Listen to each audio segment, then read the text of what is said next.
Good morning. It is Sunday, December 28th. It is the last Sunday of 2025. Bye-bye. See you 2025. Happy to see you go. Not my favorite year. I'm going to give it a chance for the room to grow a bit, let people collect. We have a very interesting full moon in Cancer this week, which I think is going to bring a lot of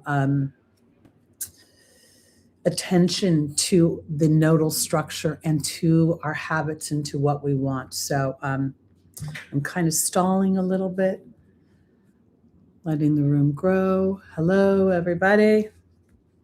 Okay, officially, my name is Teri Hunter. I'm an intuitive astrologer. I almost feel like I'm a integrated astrologer because I tend to look at theories and schools of thought and bring them together rather than marrying myself to one aspect or one dynamic. So this week we have, we're starting 2026. We have Saturn and Neptune that have been just hovering over those last degrees of Pisces. That stays the same. Saturn will move to 26 degrees. So that dynamic has not shifted much. But what that means is that it's sitting in the sky in such a powerful way, almost hands on hip, saying, are you going to rebuild your Piscean energy? Because I want to say wherever that house is in your chart is where the focus is. And where are you letting fear, old structures, or history stop you from building something bigger and greater? So that's been in play. We also have Jupiter in Cancer, where this full moon will be. I'm going to concentrate on this full moon because it's very important, but I want to get to some of the other aspects first. Jupiter and Chiron since last week have been squaring each other. Jupiter in Cancer is exalted. Okay, so it's very powerful. It's very strong. It is celebrated there. Now, Cancer represents home and hearth and family and tradition, but it also represents nurturing and intuition. And I almost feel like the fight in the square between Chiron in Aries is, will I be brave enough to trust the intuition? Something is off. Something's not nurturing me. And will I trust that if I honor that intuition, rather than act on it, but just honor the feeling and allow it to reveal an action or reveal an inspired thought or reveal a pathway to go, then this full moon is going to be very fortuitous, okay? So again, we've got this family dynamic of Jupiter retrograde in a square to Chiron, and Chiron representing the wound of self, okay? Self versus family. Then we have a stellium in Capricorn, and this comes into play because on January 3rd, we will have the full moon in Cancer at 13 degrees, making a mystic rectangle to the nodes. This is an illumination, again, with this Cancer energy. Am I listening to my intuition? Am I trusting my inner knowing? Am I nurturing the part of me that is in my gut? The part of me, good morning, small wildflowers. The part of me that, the Cancer energy rules the breasts. The breasts contain the heart chakra. So here again, am I honoring what I know here? Because with this full moon, we have a stellium up in Capricorn. Mercury starts off in Sagittarius this week, and then around the 31st moves into Capricorn. So it's not really in the stellium. Hi, Lucy Rose. But Venus, the Sun, and Mars is exalted, are very tightly positioned this week. We're looking at, during the full moon, Venus is at 12 degrees of Capricorn, which is extremely fortuitous. Any children that are born with Venus at 12 degrees of Capricorn will have a lot of ability to make money and resources. The sun is at 13 degrees of Capricorn and Mars is at 14 degrees of Capricorn. The full moon in Cancer is at 13 degrees of Cancer.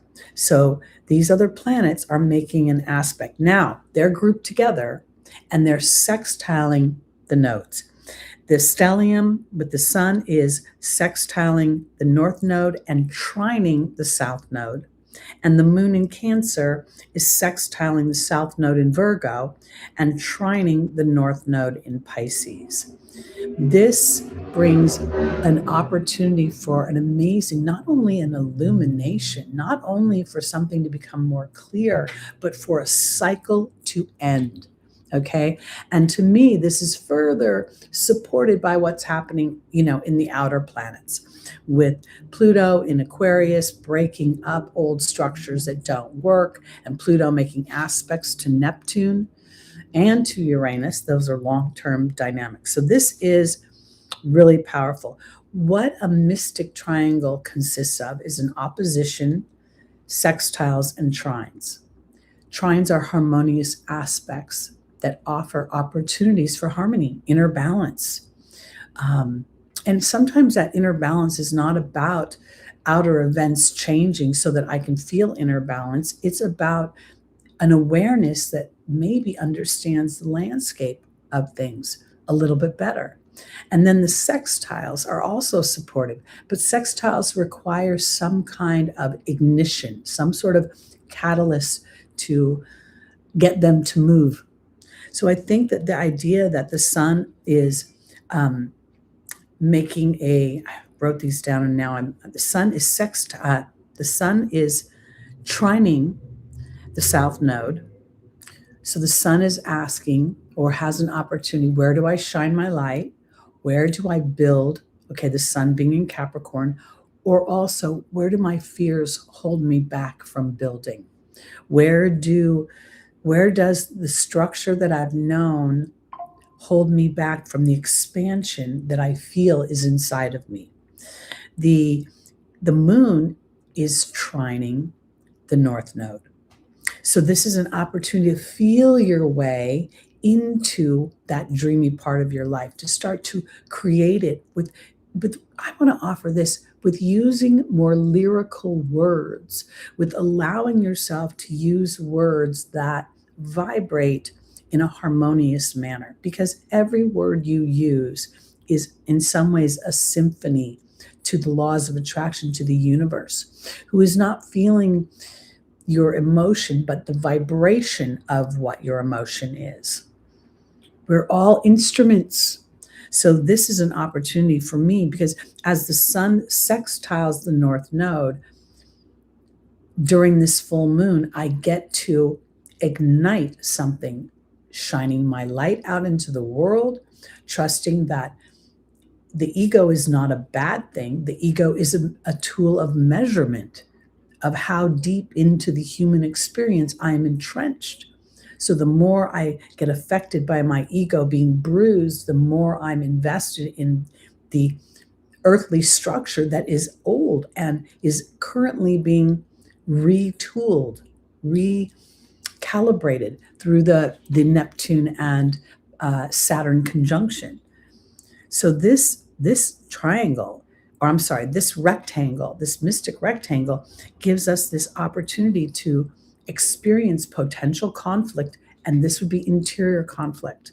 This would be where the moon is illuminating the stellium of the sun, Mars, and Venus. Mars being how I take action, how I express or don't express my anger, my aggression, my more spiky energies.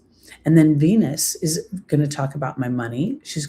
In Capricorn, she's very invested in sustainability, sustainable partnerships, sustainable money, sustainable growth, sustainable enjoyment of Venusian things. And it's important to know also that with Mars being exalted in Capricorn, this is about Mars understanding strategic action, because sometimes there's a point of taking quick action, but when the action is erratic or unfocused or reactionary, it's not as constructive. So here, this is giving, really, this full moon is illuminating how you interact with your Cancer energy. And this is important because the home and the hearth is the Cancer energy in its purest form. But as your rising sign varies, wherever Cancer is, there's an overlay of that house. So let's say Cancer is your fifth house. Then this is going to have to do with your fun, your pleasure, your enjoyment, and Leo type things. And again, I want to emphasize, as the more I study astrology, the more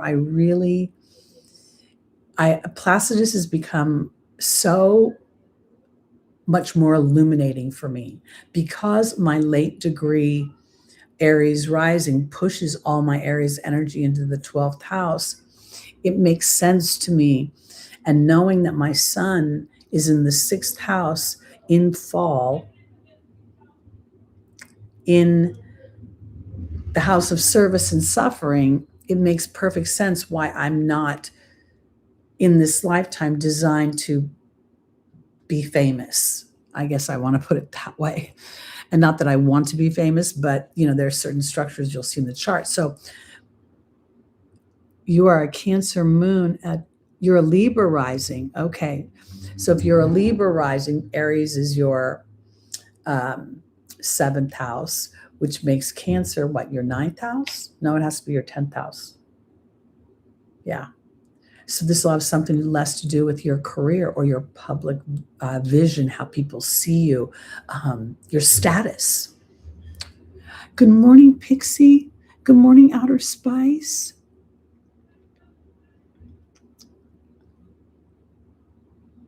Oh, good. Happy birthday.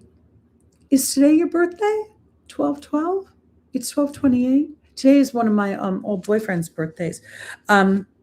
I want to offer this too, because this this full moon is happening on January 3rd, and that's next Saturday.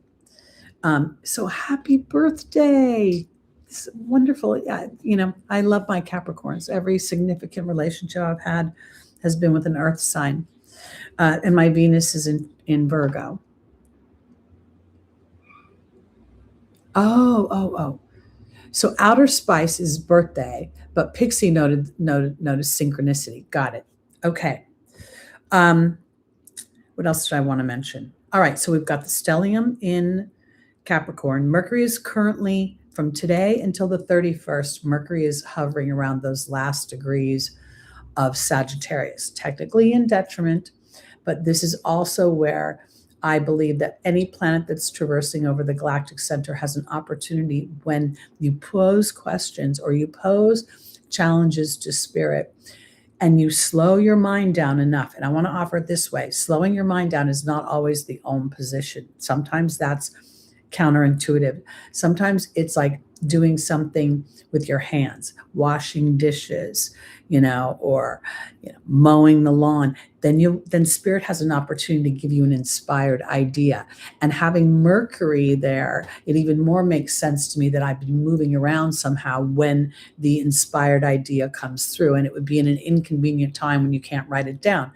Because I feel like as Mercury moves out of Sagittarius and then isn't in the stellium during the full moon, but is hovering around 2 degrees of Capricorn, there's this feeling of the illumination also will come to how my everyday habits have been unconsciously contributing to an old story.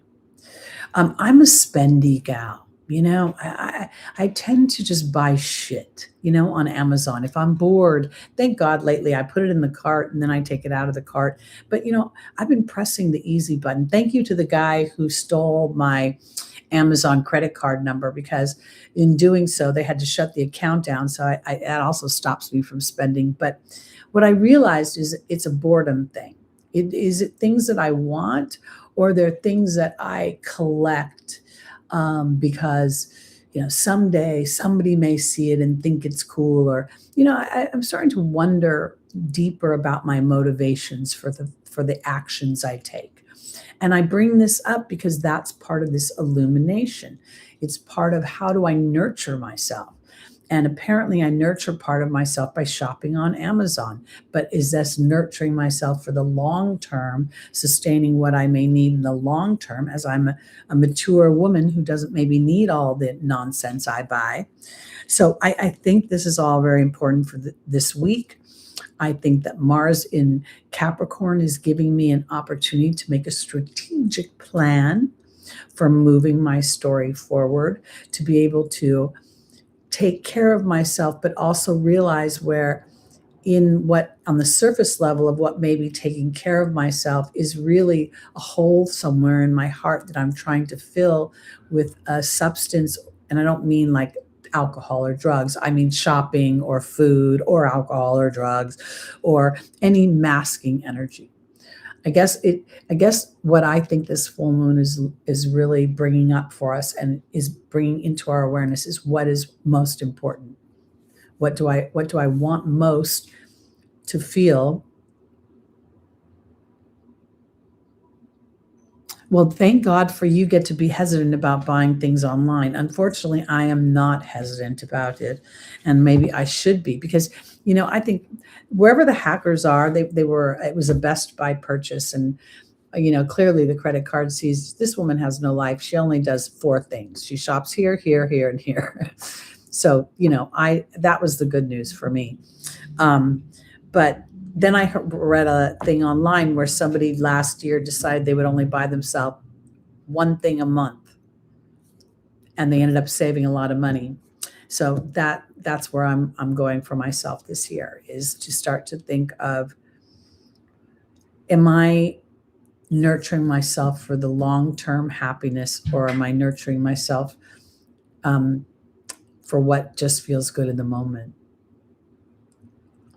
I don't know. I didn't get that bummed about it.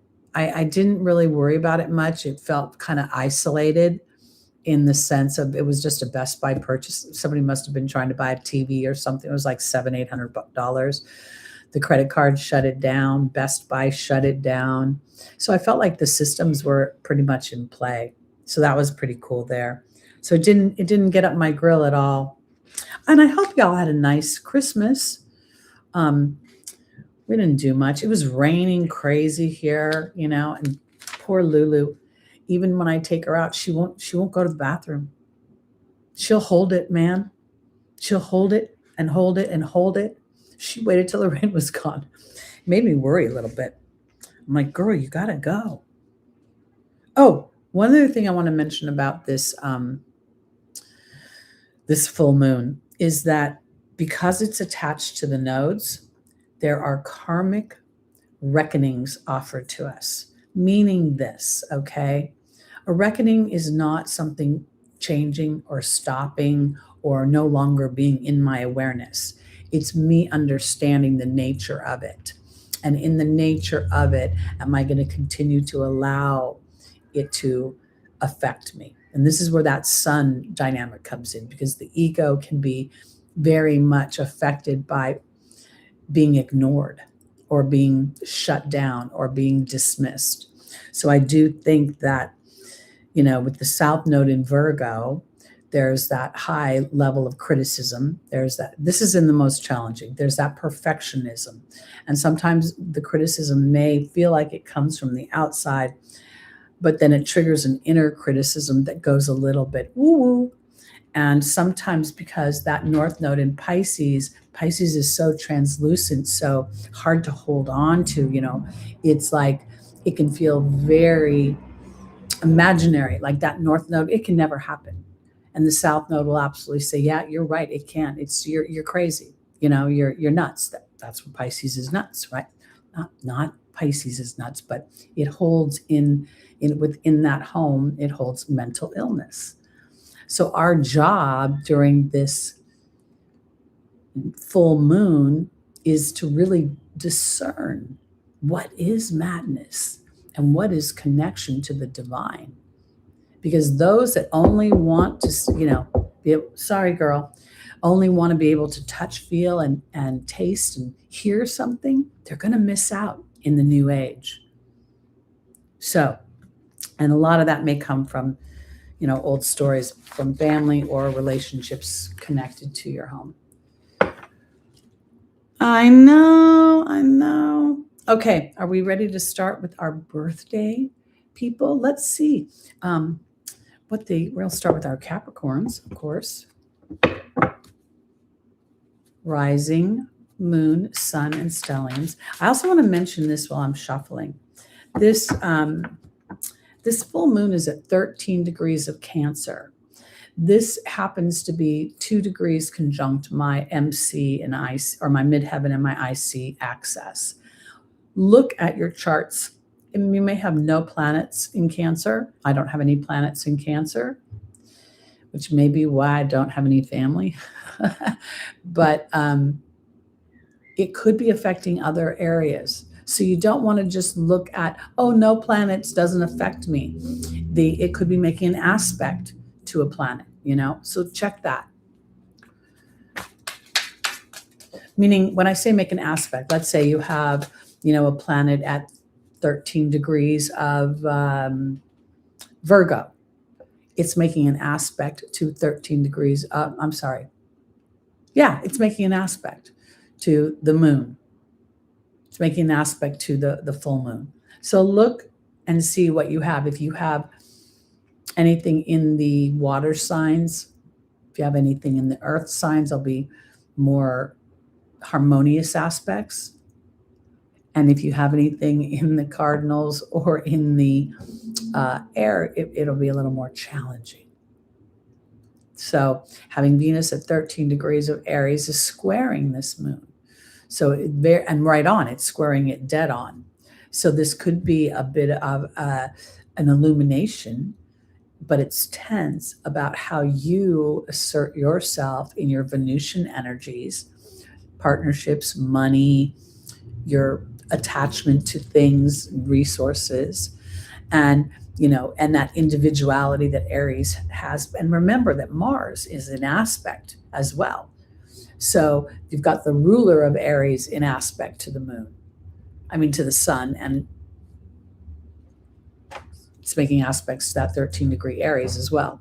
So you kind of want to, when you're looking at your charts, if you see these things, then it gives you sort of a heads up.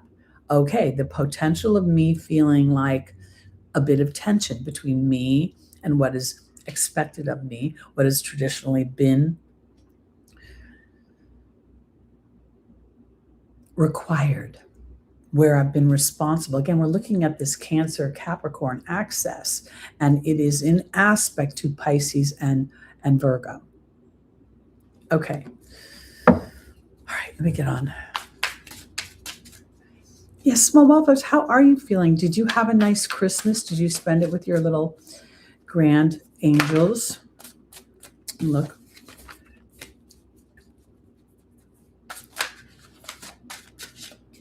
I pretty much canceled Christmas around here, honestly, for the first time in a long time.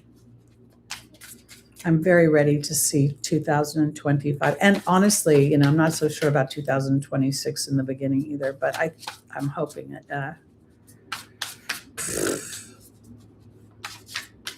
I'm hoping to keep stretching into the higher vibrations of these aspects, because it's not easy, man. You see all the people that are dying and weird, crazy people doing crazy things.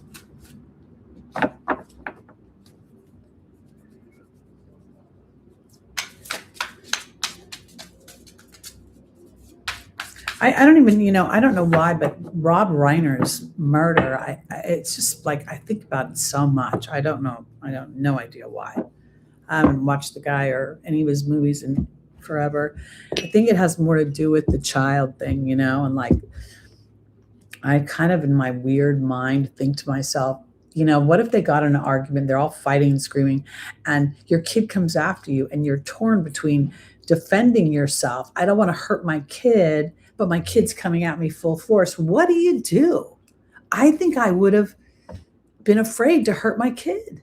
And then I'd be dead, just like, because they aren't going into details. And frankly, who needs the details? But the whole thing is just like so freaking And on a holy holiday, no less. It's just all so cray-cray. Okay. We're going to send Rob Reiner on. They were both in bed asleep? I didn't read that. At least that feels better. Honestly, that makes me have a little bit of solace, because the idea of my mind is because they were at that Conan O'Brien's is that they came home and they continued fighting. People are their problem solving skills are zero these days. Conflict resolution is like, I'm just going to kill you, run you over, stab you, beat you. And if I have some anger ball and you're walking by me at that moment, I'm just going to punch you into the street. I mean, this is so out of whack for me. I don't even know. I don't even know like how to process it, literally. And I feel like I'm a very balanced person, and I don't feel very balanced right now. Okay, Capricorn, God bless you. You are a special person when you're born at this time of year. I really believe that. And I really believe who lived long enough the wife lived long enough to identify him? I didn't know that. I didn't read any of that. Oh, anyway. Okay. That's the thing. It's such a there's so much dark things happening right now. It's spooky, creepy. All right. We have the Five of Swords. Who's Renee? I don't know who Renee is. I'm lost. I don't know if we're talking about Rob Reiner anymore. Okay. The Five of Swords is upside down for my Capricorns. This is actually much more favorable. This card straight up is challenging.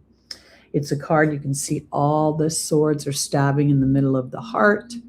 We can see that there almost feels as if that cross in the background is like there's a weird, that hits me as like a belief, like a contempt over beliefs, contempt over something.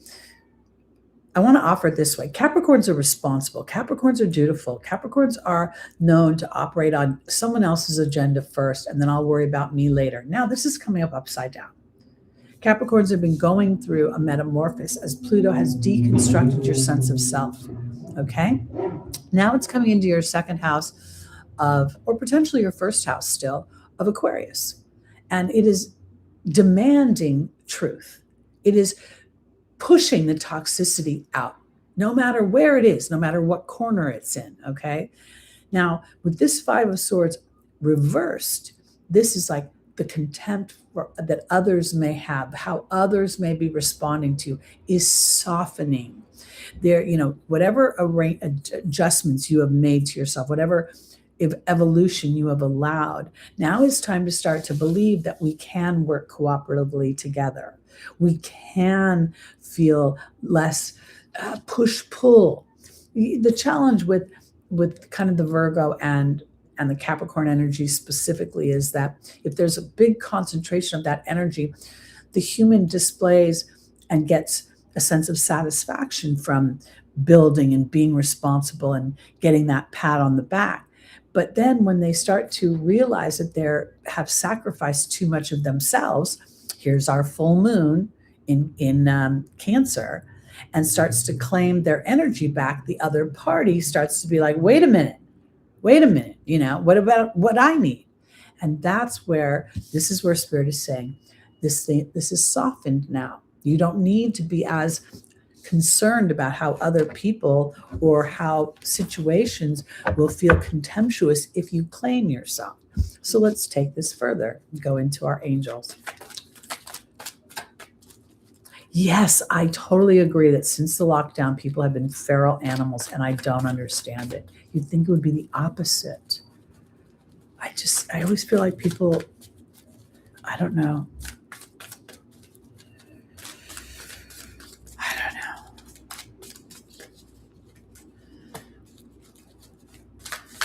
I always say common sense isn't that common.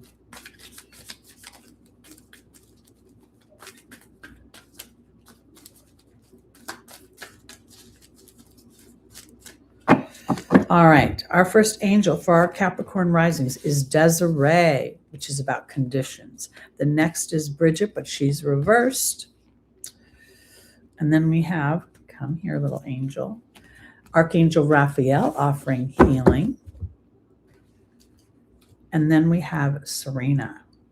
Let's add our Camelot deck to that and see where we're going.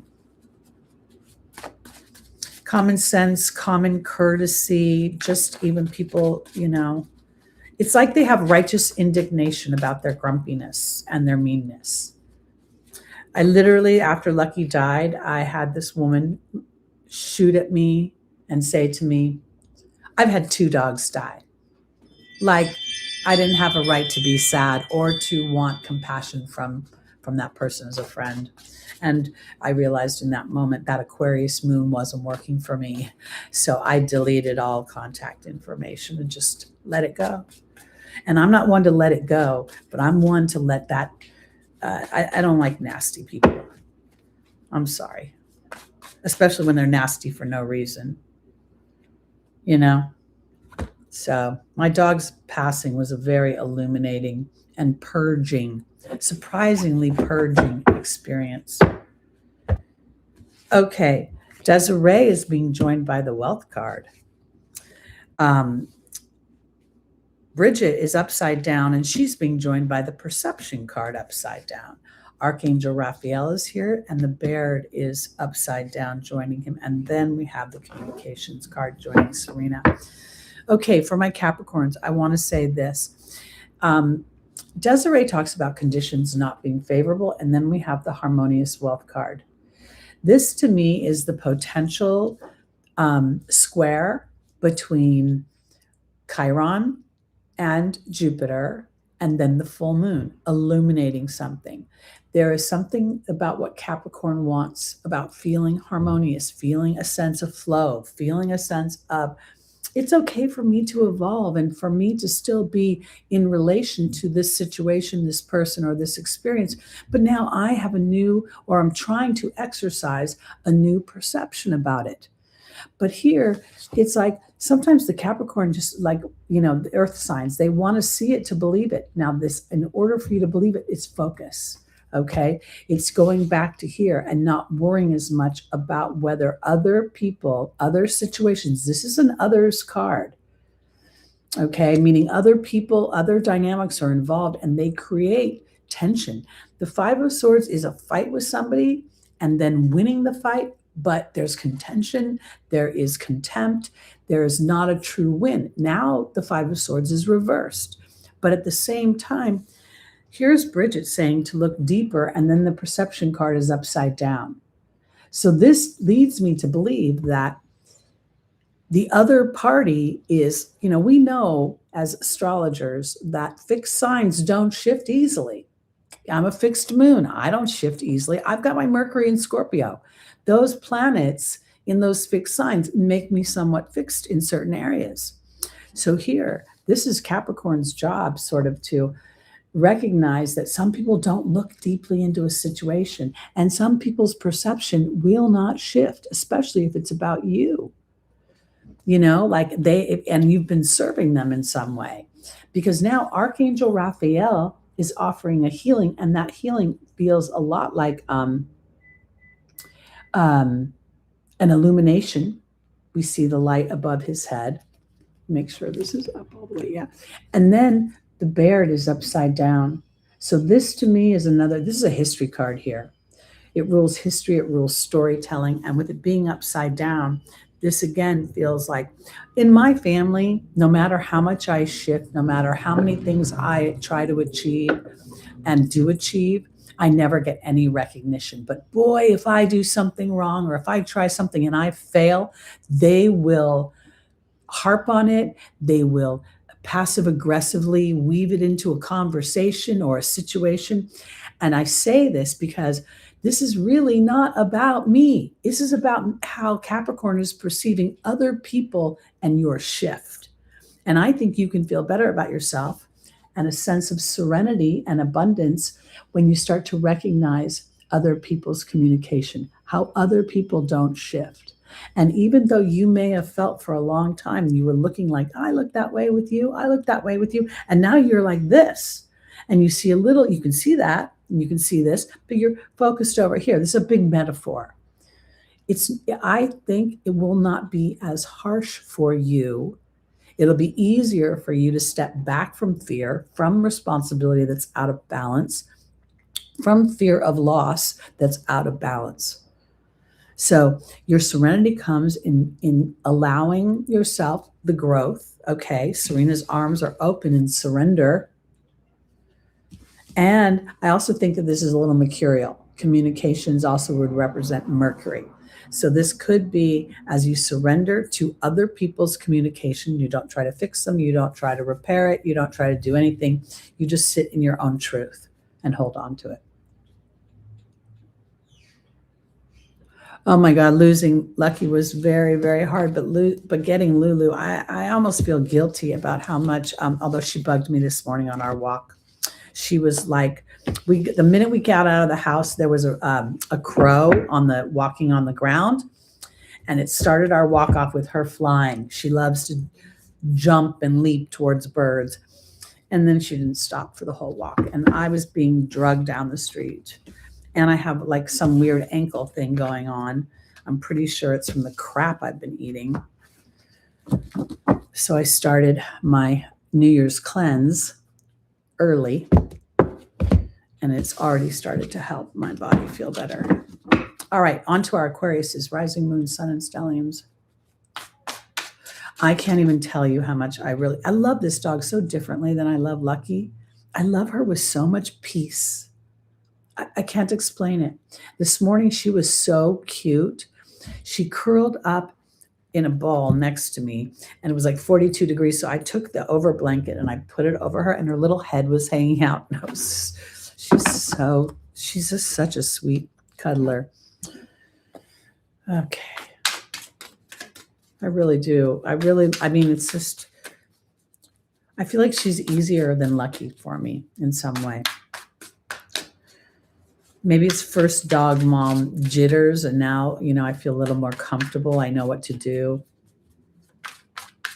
All right, Aquarius, here we go. Rising moon, sun, and stelliums.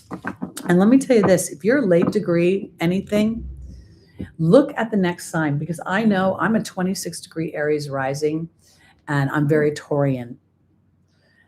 So pay attention to that, because you will have this like sort of two sides of yourself, and one being more dominant potentially than the other. Aquarius, here we go. The Six of Wands. This is a beautiful energy for Aquarius. This is a card of victory. It's a card of recognition after the war. In the traditional Rider-Waite deck, the gentleman, the warrior, the lord is on a horse, and he's coming in, and everybody is celebrating around him. So somewhere there's the potential for some sort of celebration. Let's see what that has to, because I want to offer it this way. As I said that, I thought to myself, okay, so Pluto's in Aquarius, and then that's trining Uranus. It's making a sextile to Neptune. There's this little like dance going on between these planets. And I'm wondering if somehow Aquarius is having a moment of maybe inner recognition, pulling themselves off of the island of misfit toys. Because I don't really see the outside world being very validating right now, at least not around me. Feels like people are very focused on the what's wrong.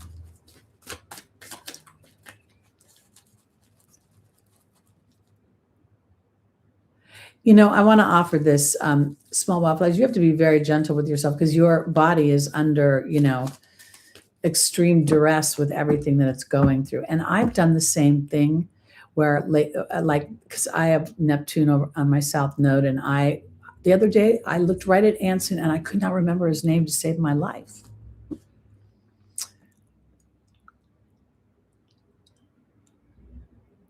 I have heard of the 13th sign. It's inside of the Sagittarius energy, but I have not studied it anything extensively. All right, for my Aquarius, Layla is about connecting with spirit, but it's upside down. We have Isabella saying, yes, the timing is right for something. Merlina is here saying some sort of confusion is being cleared, and Ray is here upside down. Very interesting. Because we're looking at victory, and then some of these cards are coming upside down. And yes, seasonal astrology, I think of it as the transits. So yeah, I can do transits whenever. And the transits right now in the first part of 2026, as long as Neptune and Saturn are hanging out together, we're all under the gun of some sort of transcendence and some sort of inner integration of our soul and our physical personality, and an awareness of the two as almost like two sides of your brain. And in that awareness being a much stronger and intentional manifester towards your dreams and the kind of things you want. Okay. Layla is upside down being joined by the cat, which is also reversed. We have Isabella being joined by the burden card. Merlina's being joined by the horse. Merlina's upside down. And Ray, okay, Aquarius. What I see here is that somewhere, you haven't got enough alone time. Maybe it's the holidays, because Layla's about spending time in nature, connecting with spirit, and then the cat is upside down as well. The cat is independence and healthy boundaries. This would indicate to me feeling a little bit like, I basically want to say this. I almost feel like Aquarius rules genius. It rules invention, and people with a strong Aquarian energy need time alone. And sometimes they'll feel like they're exiled because they don't feel connection. But I think what's happening here is that Spirit is saying that you need to connect with your inner voice, your inner self, and you have not done that. You have not exercised that independence, because it's time to lift the burden. And the burden could be potentially, again, we think of Aquarius as mostly Uranus, right, ruled, but there's a large Saturnian energy that dominated that sign. So you do get that flavor that we just talked about with Capricorn, where there's a bit of responsibility and duty. Often the responsibility and duty is to a larger picture, to a future that doesn't exist yet. But here, Merlina is saying that you've cleared some confusion and you're ready to move forward. You're ready to move in a new direction. But there's a challenge here because you're not connected to spirit. You're not, this love card, there's something about the victory this week. Okay, the potential victory that's being offered, because again, the Six of Wands is a card of coming through strife and into victory, coming through a disagreement, a war, a challenge, a conflict. And that conflict could be partially that need to self-care and the obligations of the season. And if you're, young, or I shouldn't say young, but if you're, if there's a lot of social activities around you right now, maybe you feel obligated to go there. But this is ending with a lack of self-care somehow. It starts off with not spending time connecting to spirit, not being a sense of independence, and it ends with this upside down energy. So I do think that you could potentially feel challenged this week.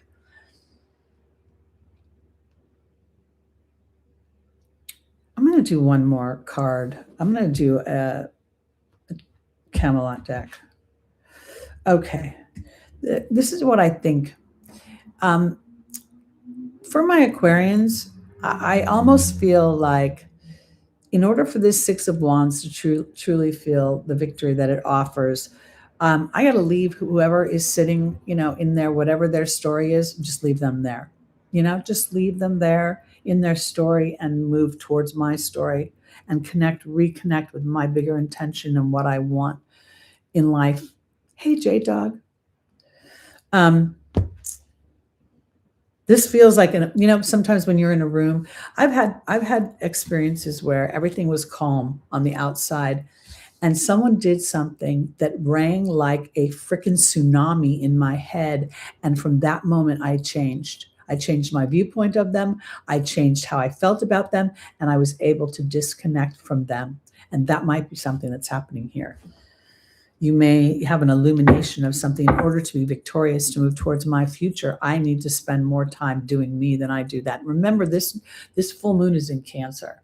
So this can have something to do, this, again, if Cancer is your 4th house, awesome. But if Cancer is your 8th house or your 12th house or, your 10th house, your 5th house, there's an overlay, meaning you've got to look at the house in its energy, the Cancer energy overlaid on that, and then the idea of the moon and my emotional body and how I'm integrating all of those things.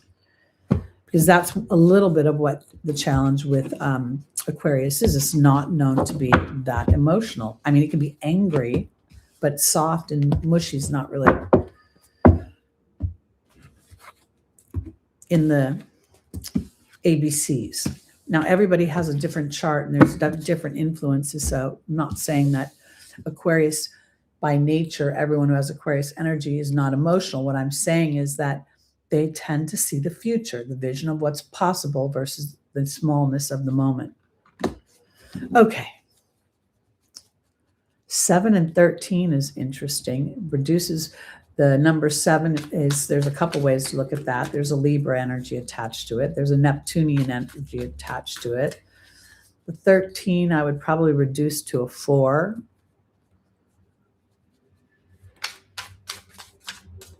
A lot of times when you see things repeatedly, it isn't so much about assigning a meaning to it as much as Spirit will use the meaning you have for it, and allow that energy to stand forward. So when I see a 7 now, 7 is one of my favorite numbers. I don't know why, but the 7 is that Neptune energy in Christopher Witecki's step system. So when you're seeing a number, a degree, 7th degree, 17th degree, the 27th degree, there's a Neptune flow to it. There's something spiritual. There's something elusive. There's something that you can't necessarily grab onto, that you have to feel it. And if Neptune is also into intuitive abilities, but the abilities, when we talk about intuition, guys, it's not an ability. It's an inherent gift that has been dumbed down by the Saturnian structures of humanity. When you tell somebody, I feel this, they'll say, well, how do you know? And, you sometimes we don't have evidence. I have this deck of cards that says, So this is where humanity is changing. This is where in the 80s they were talking about the ascension. They were not talking about a stairway to heaven. They were talking about an awareness. And in that awareness, your energy will ascend into manifestation. I hope that makes sense. All right, here we go to our Pisces. Talk about an intuitive sign. A host of intuition. It's also the host of compassion and empathy. And there's a mind melt, because when you feel that empathy without realizing it, you're tuning into somebody else's energy. So it's the discernment between what's yours and what's mine that's also super important. Because in the beginning, everything feels like it's coming to me instead of coming through me. And those are subtle distinctions, but they're important ones.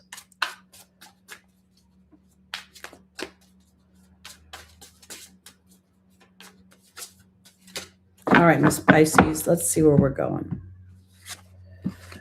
We have the 4 of Pentacles, but it's reversed. And this is nice because this is a feeling of being unstuck. No longer feeling like I'm going around in circles. This would be the swan to me is a transformation, but yet I haven't been able to stretch myself because I'm still in the same box. And with the dragonfly there on this card, the 2-year process has been coming to an end, which, look, we're talking about Pisces. We're talking about Saturn. Saturn rules stone. Now we're coming out of the Saturnian box.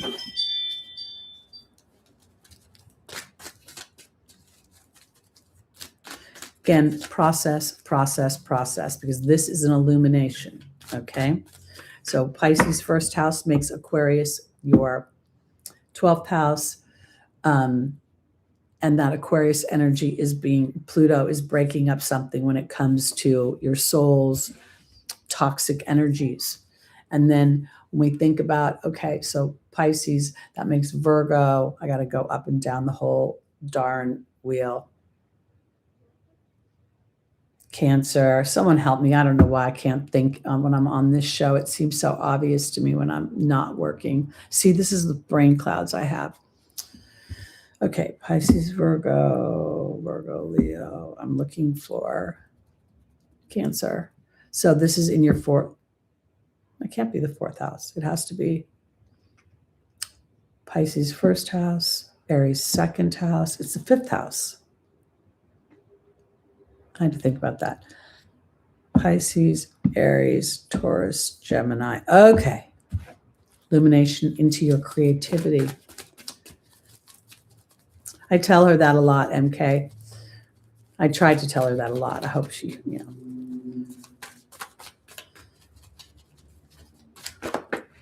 My head gets all turned around sometimes. I just don't know why. I think it's because I'm not stimulated enough lately. I feel like I'm just trapped in my little house. Okay. Pisces. Indriel, the light worker, is upside down. Seraphina is also upside down. Aurora's upside down. And Shanti's upside down. Okay.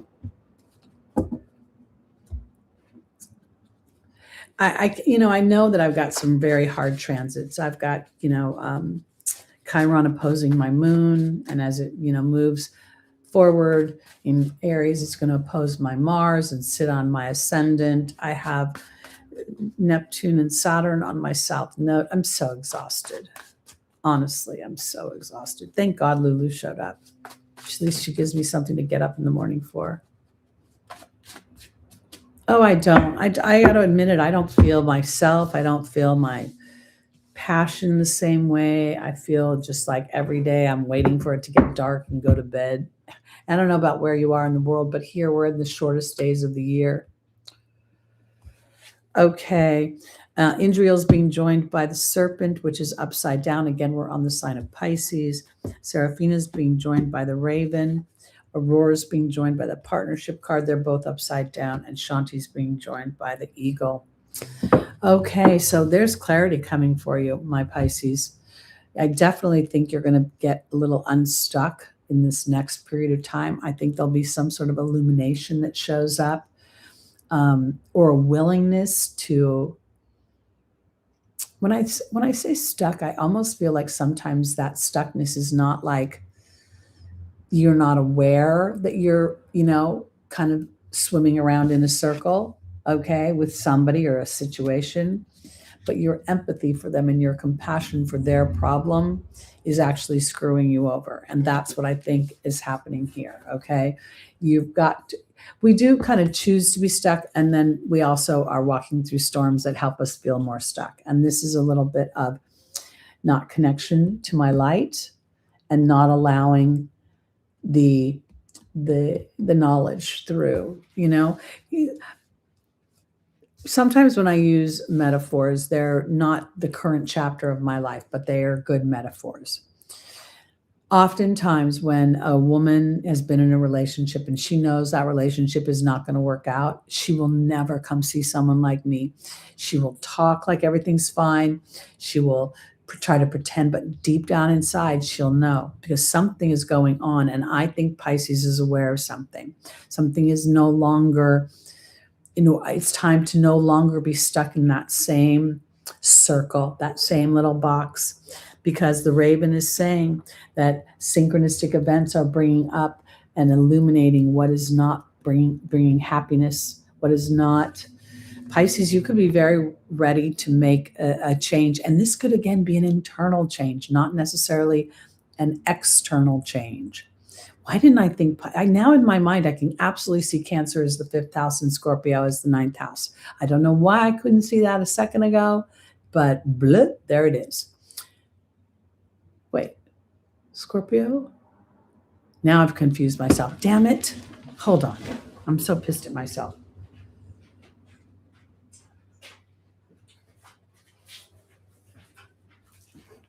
I have a cheat sheet and I'm getting it. Pisces. Fifth house is Cancer. Okay, I was right the first time and I messed myself up because this has to do with romance, or it has to do with your creativity, or it has to do with your pleasure and your fun. And it's time to break out of the box, because in the angel's advice, there's something about a partnership that has run its course. It's not letting you fly. It's not letting you express yourself, or it hasn't been historically. And now you must be ready. You must be ready to start to take a different look at things, because you're tired of not feeling peace and tranquility. And there's the eagle. The eagle is about integrity. It's about almost a little bit of, see, this is where it's hard to be a Pisces, because your inner world will tell you something that your outer world doesn't want you to do, right? I've been in this relationship for so long, but I love this person. But that person, is just toxic in some way. They're cranky all the time. They're mean all the time. They're broke all the time. They, and in a chronic problem that they cannot solve, and you can't solve it for them. So I think that there's going to be an illumination.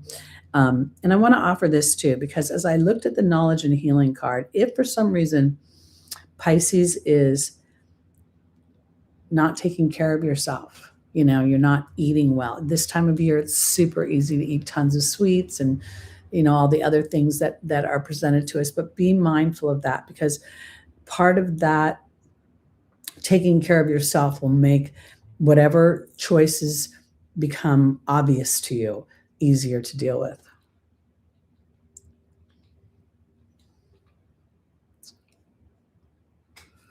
I absolutely think that Placidus for me is it makes most sense with my chart and how my life is played out, and how my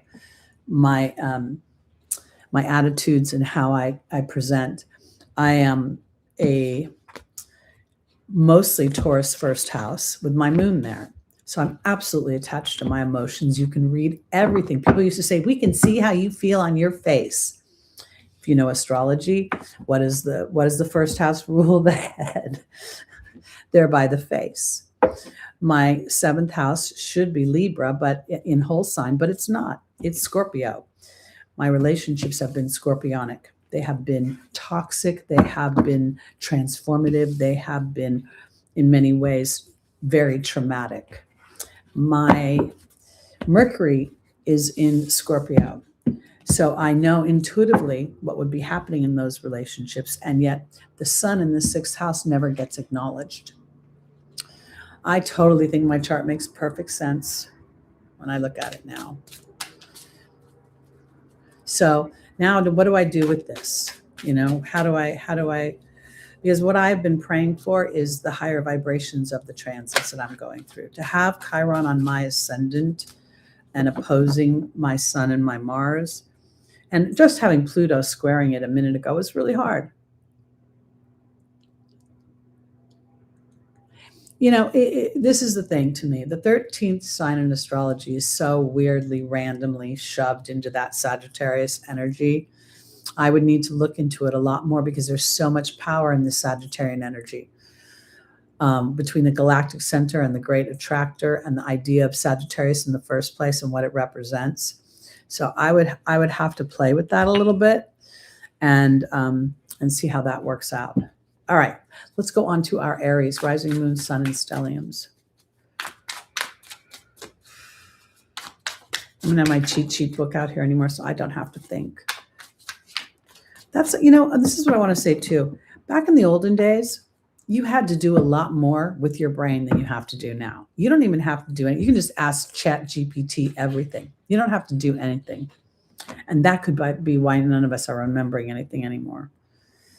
All right, Aries. The Ace of Swords is reversed.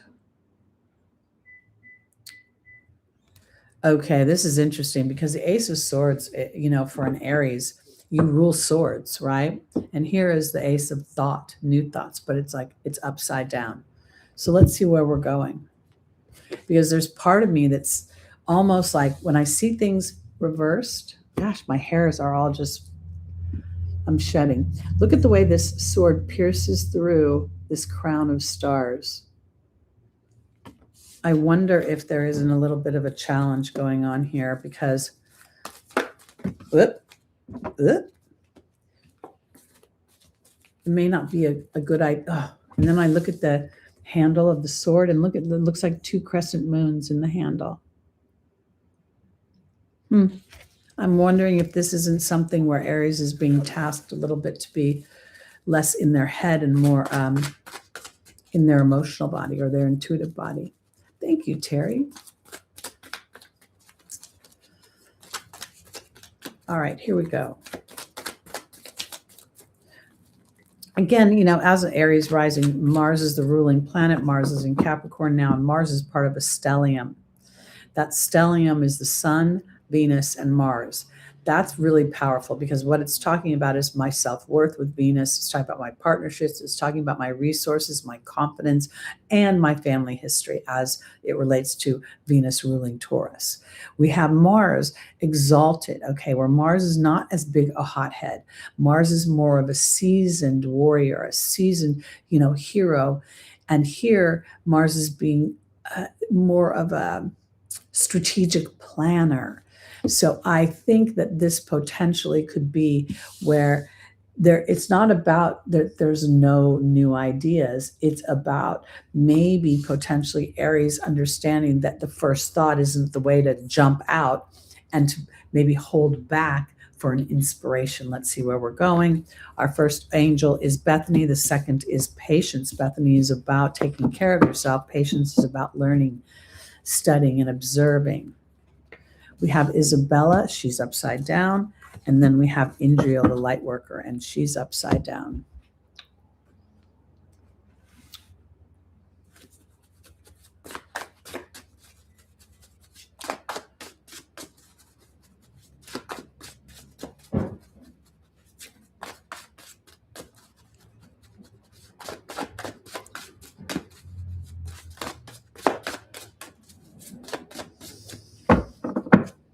All right, Aries.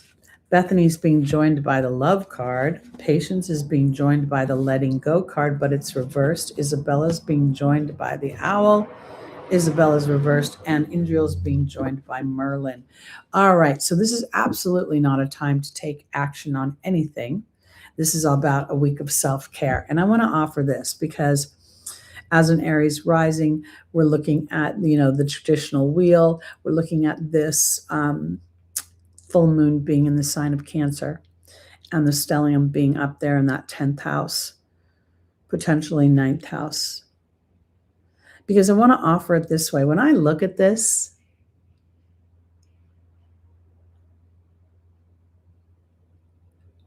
I actually, now this is because I feel like I'm talking about myself.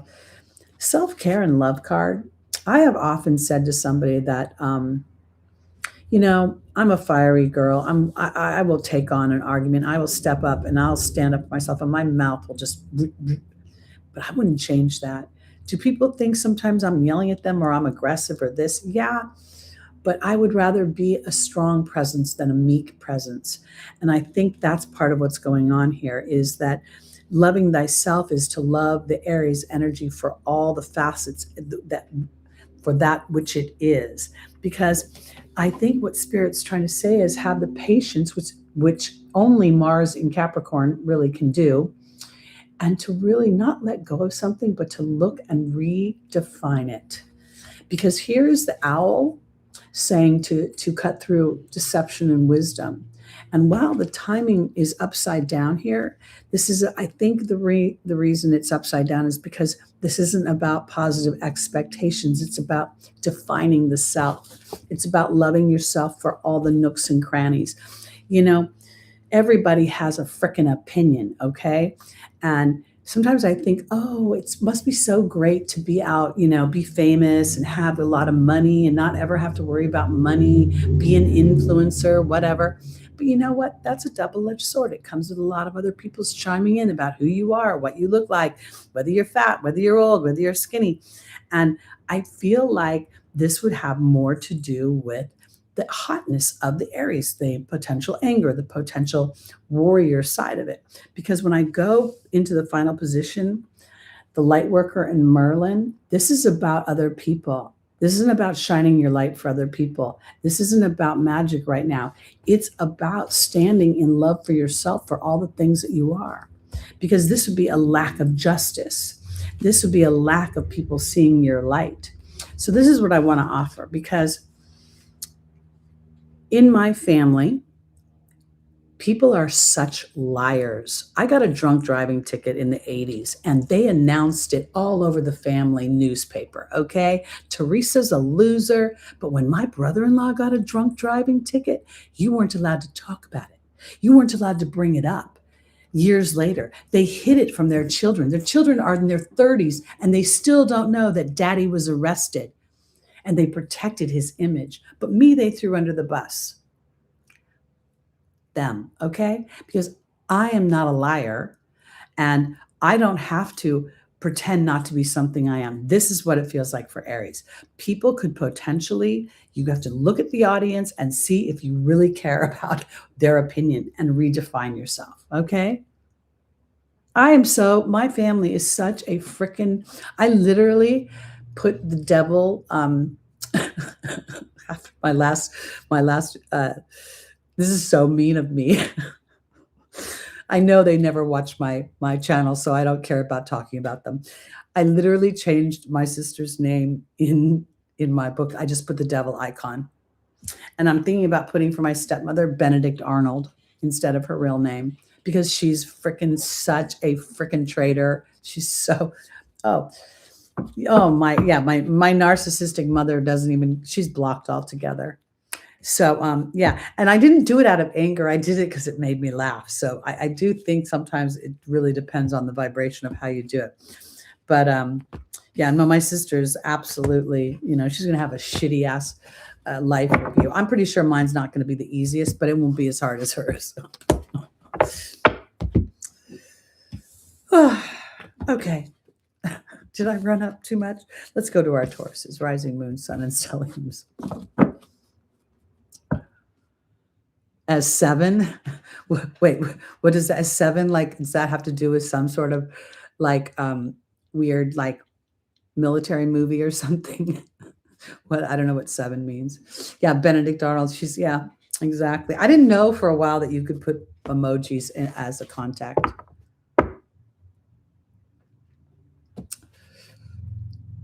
Oh, the 7 deadly sins. 7DS, you should call them. Okay, let's go on to our Tauruses. There's certain things I think we can do to just amuse ourselves, and that lets a little air out, right?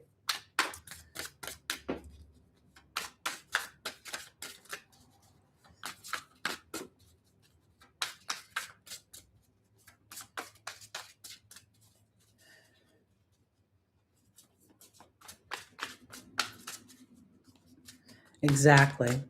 I mean, I think if I'd done it in anger, it would be bad, but I didn't do it in anger. I did it actually in joy, which is kind of funny.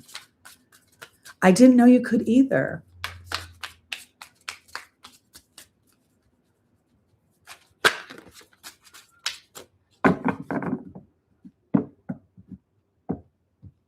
Oh, well, that's different because that's a term of love.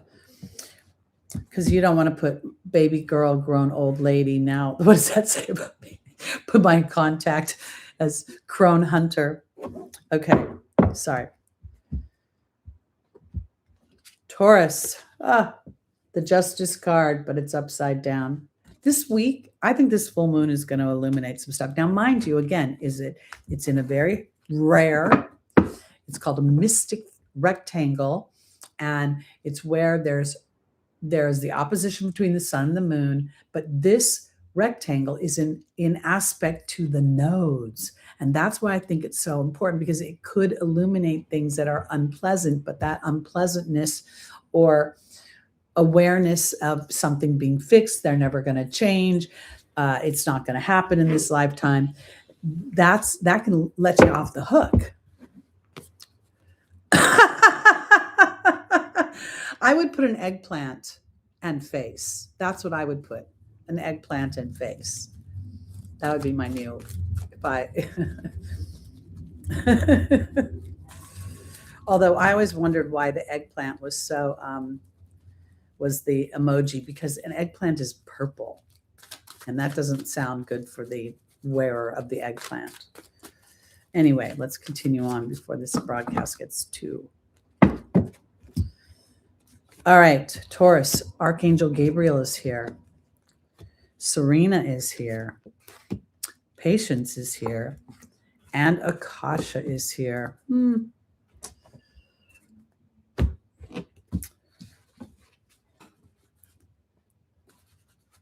I absolutely think, because I have the moon in the first house, you could do that one too. You could do that one. That would be very clear.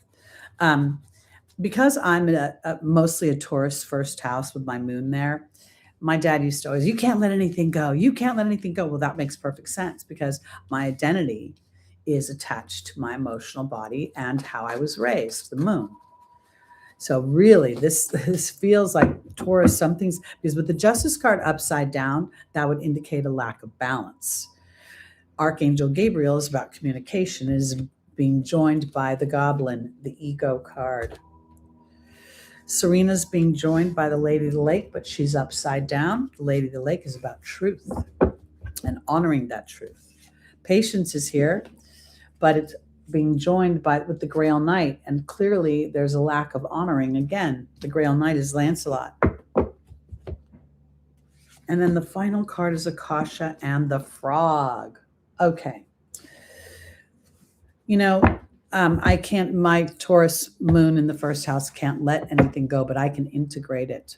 I can extract the wisdom, and that is my job to do, because Archangel Gabriel is about communications, and the ego clearly has been bruised. So somewhere in some situation, I could say, on my birthday in October, my sister texted me to wish me a happy birthday, but she didn't really wish me a happy birthday. What she wanted to do is send a picture of her new granddaughter to let me know that I was missing out. And if anybody thinks that she was doing that to be nice, they are fooling themselves. But that is the story of my sister. Now, this is the point I'm trying to make. There is nowhere in my family story that when I tell the truth, anybody will listen. Nobody will come into alignment with me. Nobody will help create balance somehow. And I can only imagine this is on a soul level, that my sister, she rules the roost. Now, I want to tell you this, her North Node and Uranus are in the late degrees of Leo on Regulus. If you know what that means, she's got something about being a royal. So because here, you're not going to get any truth. There's nothing about your truth that you can go out and tell other people and have them accept it. Do you see how the truth card is upside down? The only way you're going to feel serene is if you take what you know and you use it as information to plow a new garden. Because patience is about observation. And the Grail Knight is about illusion. And the Grail Knight is also about seeking something sacred, but somewhere there's an illusion that is being brought up, okay? And this is what I want to say about my earth signs. When they invest in something or someone, my sister is such a piece of work. You can't even like, it's unbelievable to me. Like, she really, I actually pray for her peace because she's so effed up. But this is where I'm going with this. I think for Taurus, there is a lack of justice. There's a lack of fairness. There's a lack of balance. But you're being bruised by it, and you're chewing on it, and you're doing something. And this full moon is offering you, in the sign of Cancer, an opportunity to lift that through information. Your serenity comes not in other people validating your truth, but in you validating your truth, in you paying enough attention to what is important to you. And if for some reason people are not honoring you as who you are, because I think that this upside down, I think an illusion is broken. And I think that illusion is that things are going to change, or if you put in enough work, or if you tend to something long enough, or you hang in there, it's going to get better. Because the Akasha is a spiritual teacher, and the Frog is about releasing emotional baggage. It's cleaning house. Cancer rules the house. Cancer rules the home. This is a cleaning somehow of something. Now, I want to say, does it mean it isn't going to sting a little bit to know this? Probably, but I don't know that it has to stay that way. And if you think about it, Taurus, there is a square from Pluto to you. And in early degrees, Pluto's going to release some sort of toxicity through through friction of some kind. And I think this could be inner friction. I'm so jealous of Joanna Gaines. I can't even tell you. I feel like she just literally has it all. She can maneuver fame and still be herself. She seems to have a lovely family. Nobody's going to murder her in her sleep. She loves to cook. I mean, honestly, and I'm assuming she's an Aries. I'm assuming she's got some strong Pisces energy there with her creativity and the way that she communicates. Because when I go into the Taurus energy, which she could have as well, I don't sense that stubbornness out of her. She seems very, I don't know. She just seems to know how to massage a situation while holding her own, not diminishing herself. And I think that's kind of cool.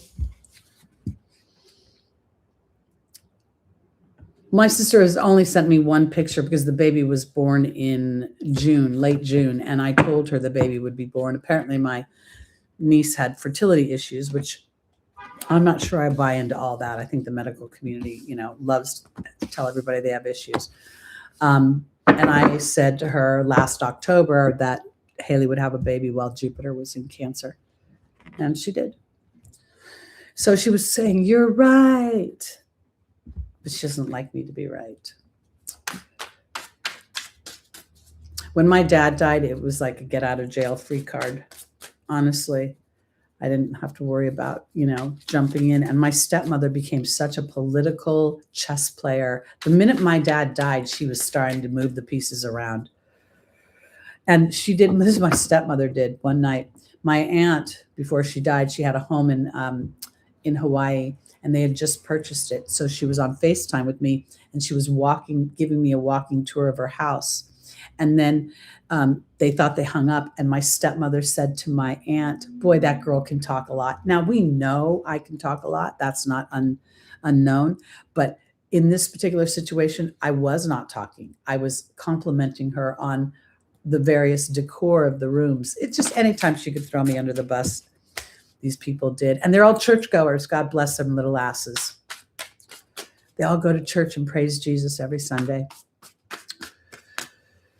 Not that I have anything against Jesus because of them.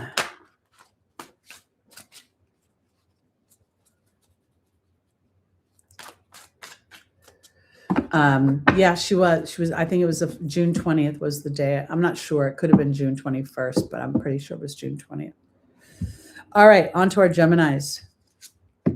And we have the moon, but it's up. I'm sorry, the high priestess, but she's upside down. This would make sense.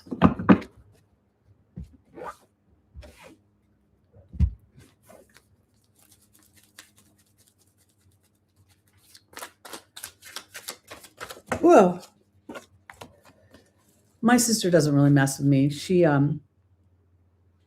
my sister just like at Christmas, Thanksgiving, ignored me. She has no interest in engaging in any healthy way. She just wants me to know that she's better than me, that she has more than me. And she's never earned a thing in her life. If my sister died, I would not be sad. And I would not, that's the awful part. I wouldn't be sad because I don't have a sister. She's just a stranger who attacks me. So I don't know why I used to be sad over DNA that doesn't work. Okay, Gemini, we have Oceana. This is two emotional, intuitive cards upside down. We have Azure. She's straight up. Your desired outcome will happen. Francesca's hope. You got a little, I'll believe it when I see it. And we've got a little bit of something going on here. Mine aren't thousands of miles away. Mine are like 10 minutes away. For all I know, they drive by me on the street.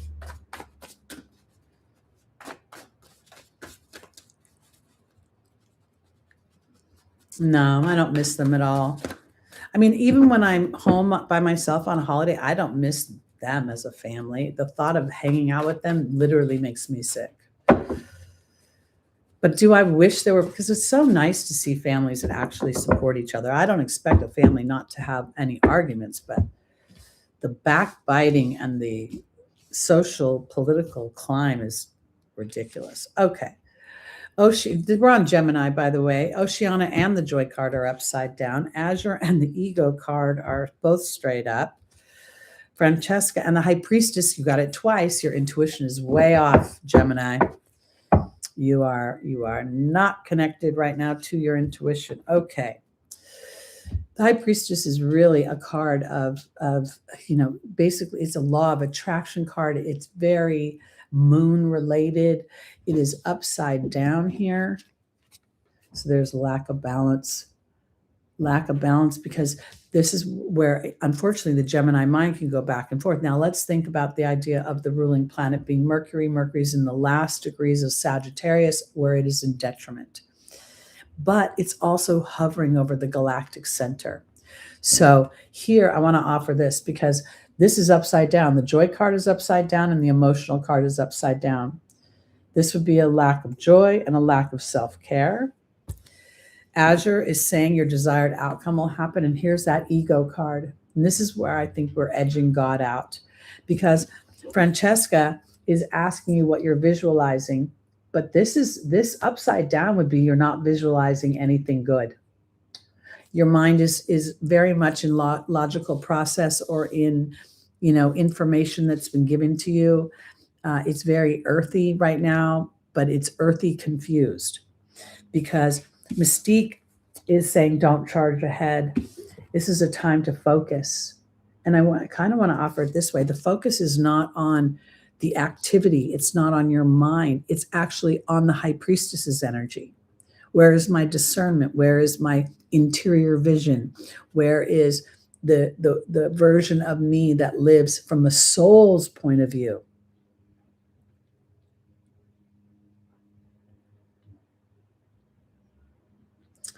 Okay, and I want to offer this because I'm looking at this full moon, and I'm like, okay, so how is this affecting my Geminis? This is your second house, Gemini rising. This is your house of skills. This is your house of your voice. This is the house. When I say your voice, I mean your opinion, speaking your mind, your opinion. It's also the house of family history. So I really do think that there could potentially be for my Geminis an inner knowing of imbalance of some kind, that you're not honoring whatever you might need. You're still potentially plugging through your whatever your responsibilities are that are as indicated by the Ego card, what I need to do, not what I get to do. And this further is evidenced by what am I visualizing? I'm visualizing what I need to do instead of listening to the High Priestess within. And that's a 2. In both decks, the High Priestess is the number 2. In Christopher Witecki's step system, the number 2 refers to the moon, the planet, the moon, and what you feel. Because I really do think it's about not charging ahead, but I'm focusing in on what actually brings joy and emotionally aligns you. Now, when I say alignment, I don't necessarily mean the absence of challenges or problems or strife or struggle. An awareness sometimes is, what does this strife and struggle illuminate for me? Sometimes it illuminates, we just don't work. We don't agree on enough things. We don't see the world the same way. Or sometimes it's, this woman is just always going to be this way, and I could get irritated about this all day long and isn't going to change the situation. There's something going on where there's a deeper inner knowing. And I almost feel like it's not a human emotion. It's a soul's knowing that brings a sense of peace. There was in certain situations, like a couple of years ago, I was I have a friend, Paul, that lives back east, and he lives in North Carolina. And Paul and I were hanging out. This is right when Pluto was at the late degrees of Capricorn and the early degrees of Aquarius. He happens to be an early degree Aquarius. His birthday is like January 23rd, maybe 24th. And when I put our charts together, I saw his Saturn on my on something. I think it was maybe my Chiron. I can't quite remember. But when I looked at it, I thought, oh shit, this makes sense. And he was turning 60. I knew him when he was 30. He must have been having a Saturn return as well. So as we saw this, he did exactly what he did on his 30th birthday, which is befriend me, befriend me, befriend me, and then disappear. Aquarius, unexpected, emotion not really involved, exit stage left. When I looked at the astrology, I didn't fight it because I thought, this makes sense. And I'm good with it. And I watched the cycle go. I had the history in my head, and I feel like that's where the benefit of astrology comes in. Yeah, anybody can drop a load and create a child. Yeah. But nurturing that soul in the human experience, that's a gift. I wasn't, I didn't feel qualified for that.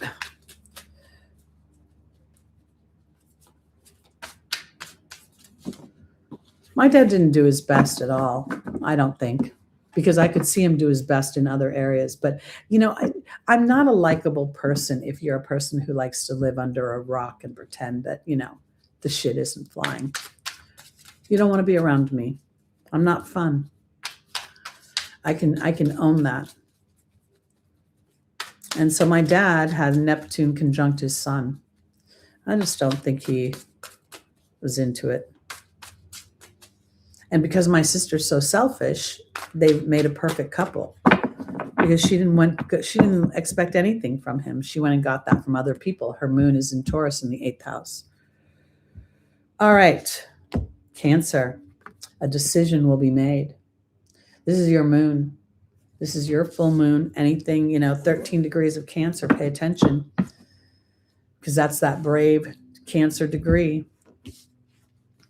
And interestingly, so it's the 13 is Aries energy, but in Christopher Wateke's, we're looking at the 1, which represents the sun, the heart, the courage, and then the 3 in his step system represents the sign of Jupiter, or the planet Jupiter. Jupiter's beliefs, expansion.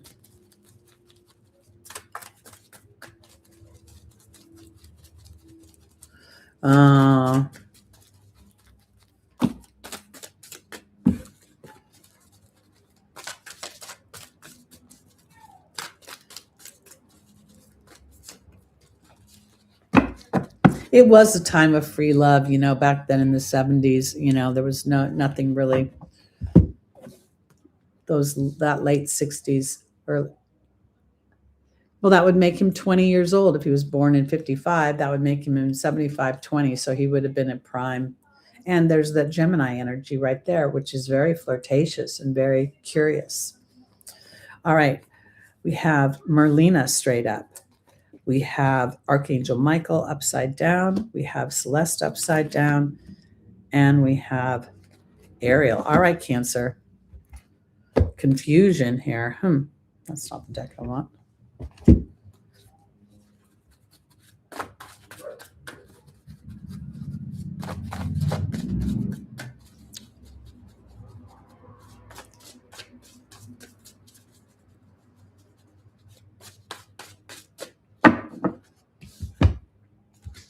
Merlina's being joined by the Wind Fairy, but it's reversed.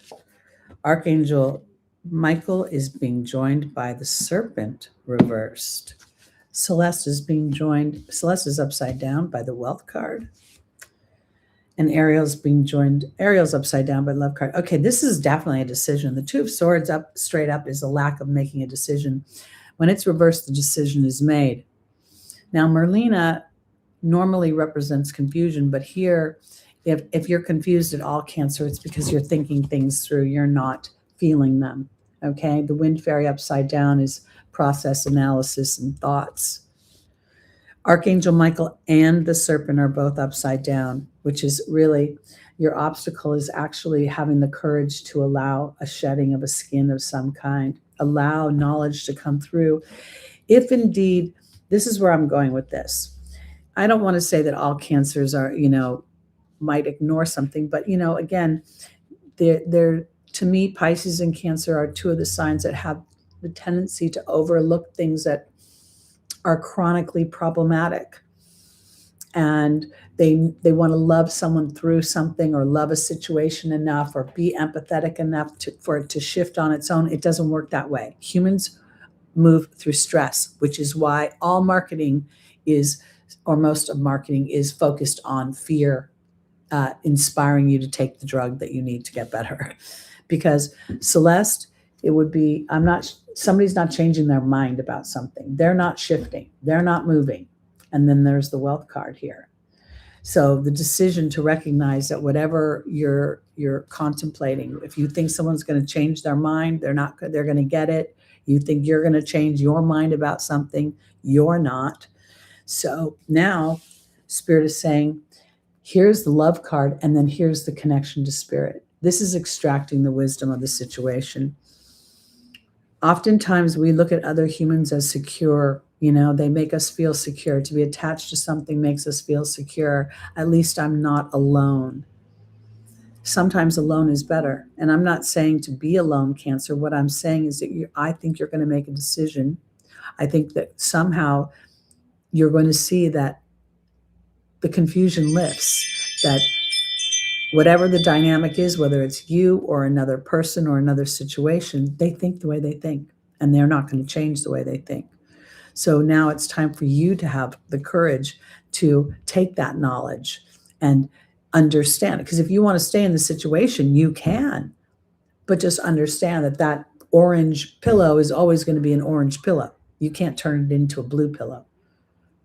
I don't know why I used that example, because that's where you'll start to feel a sense of calm, and maybe even feel a sense of connection.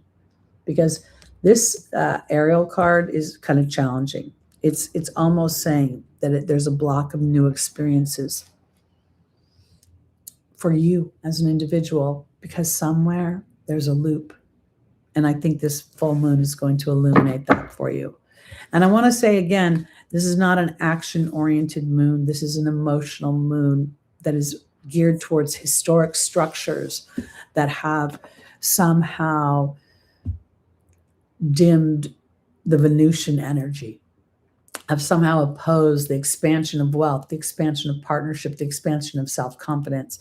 And then Mars in the mix is saying, I need to take strategic action. And strategic action is really not about how to win the war, but how will I feel when I win the war?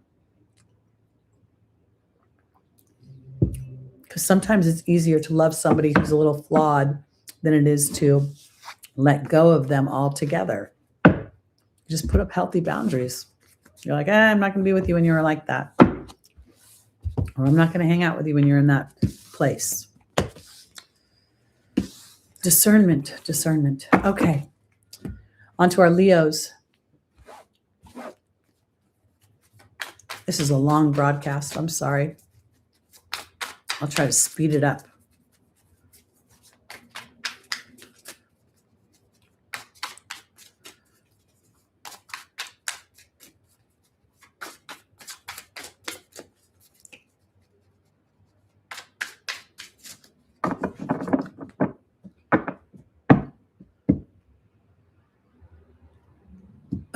Lucy, that's pretty funny. It's our DNA. All right, here we go. Leo. Hi, Amy. Okay, Empress upside down. Oh, my goodness gracious. Well, am I surprised the cards are upside down? No, because the times are upside down. Topsy-turvy. Little Lulu's over there in the sun just hanging out. You should have seen her.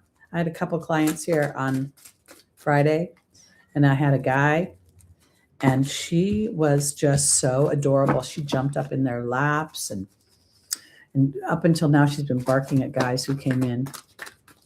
I'm going. The Empress is here, but she's upside down, so there's a couple things that could mean. We're going to see. Hold on. All right, Vanessa is upside down. She's about faith over fear. Layla is straight up. She's about communing with nature. Sonia is upside down. This is messages from the loved ones. And Merlina is upside down. All right, Leo.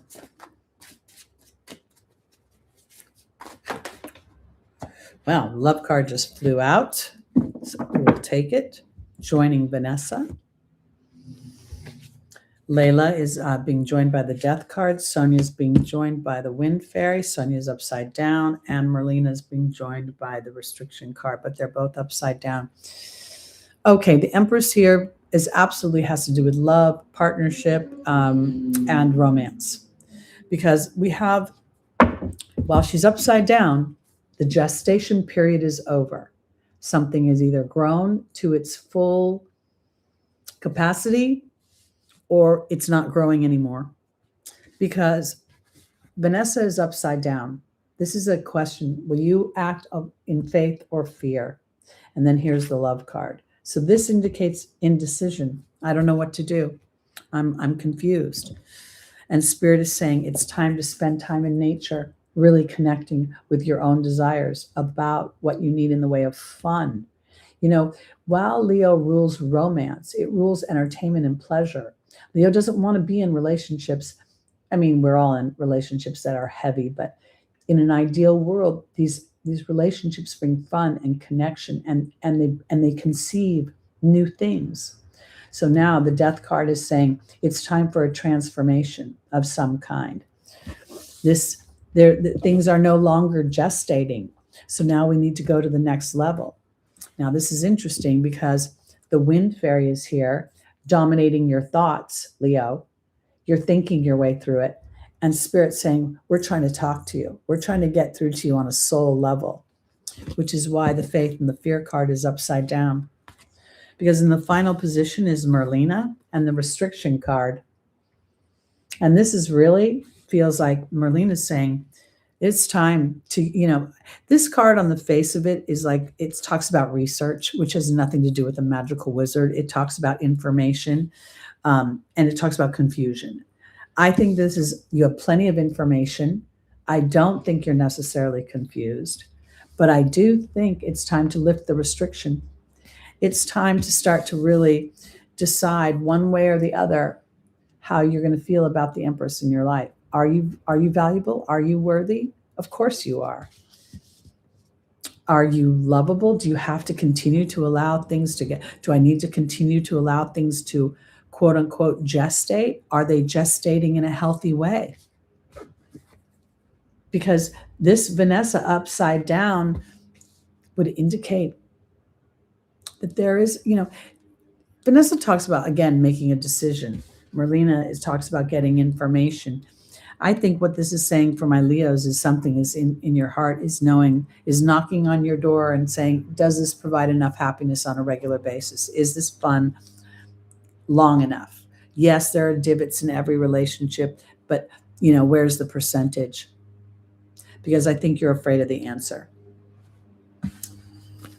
I think you're afraid of the answer. You may not want to go down that direction, whatever that direction is. And I'm never a fan of reactionary disconnect. I'm always a fan of looking at where I am emotionally, because as I've grown older, I know that if I were to make a declaration about, okay, this isn't working, I'm moving on, there's a good possibility that 2 weeks from now, I'm going to be very sad and lonely and want to talk to that person. So I need to make 29 degree node with North Node. Oh my goodness, that's on Regulus straight up. That's an anaretic degree. That means your South Node is an Aquarius at an anaretic degree. And the nodes move backwards. So I would say for Lucy, that North Node at 29 degrees of Leo is asking you to stretch to be royal in your intimate relationships, to see the queen, not the lady in waiting. All right, let's go on to our Virgos, rising moon, sun, and stelliums.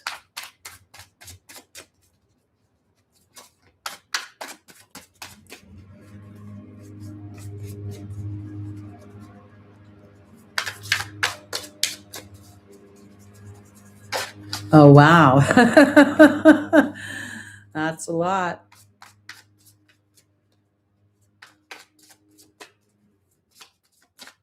All right, here we go, Virgo. I have notes. I've been doing a lot of research over this period of time when I've lacked inspiration. So I'm prepared when I'm in the coming year to carve a new path for all of us in our astrology knowledge. All right, Virgo, here we go. Well, there it is again. The Two of Swords, but it's upside down. A decision is going to be made. This is what they said for Cancer. And it's interesting because the moon is impacting the Virgo energy. Remember that the mystic rectangle where the sun is making a trine to one of the nodes and a sextile to the other, and so is the moon. Okay, where are we going?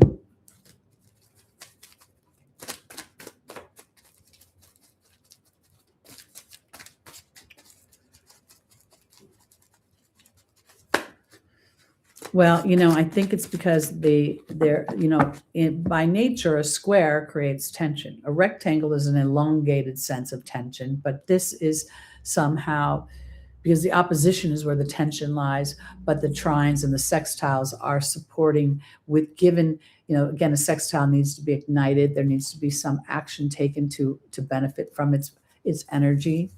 And then the trines are supporting it. So, and all of that, if you think about the sun and the moon, it's my ego versus my inner knowing. It is my light shining versus my interior world. And then it's up against the node. So this could be a karmic shift, meaning, shifting your soul's karma. It does sound kind of royal because every good royal had a mystical component, right? Merlin was there advising. All right, Layla's upside down. Archangel Raphael's upside down. Azure's upside down. And Seraphina's upside down. Okay. Virgo, this would indicate that you are not in connection with your soul. You're more in connection with your mind right now and what you're thinking.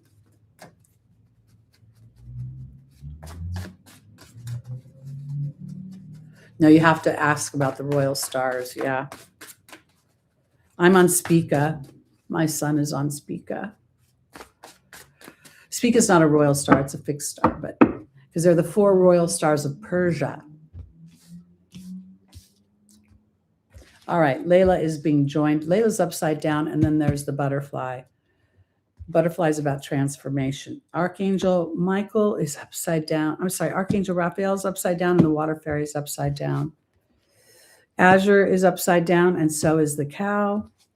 Seraphina is being joined. She's upside down by the letting go card. Okay, so Virgo, somewhere you must be in process. You must be making some kind of decision, but Spirit is saying to look to the future. Look to, Layla is asking you to spend more time in the quiet, literally connecting with the elements of the earth, walking on the lawn. If you're somewhere it snows, stand out on the patio and just feel the cold for a minute. Because somewhere Spirit is bringing a blossoming, a transformation. But I don't think it's I don't think you can see it necessarily with your mind.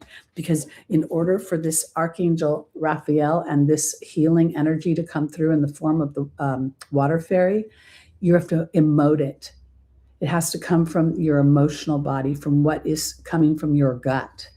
Because the cow is about abundance and Azure is about your desired outcome happening in the near future. But again, it's upside down. So I'm not saying that it can't happen, but somewhere you're checked into your head. If for some reason you're in worry mode, and I got to tell you, I have my South Node. The South Node is literally sitting on my Venus right now.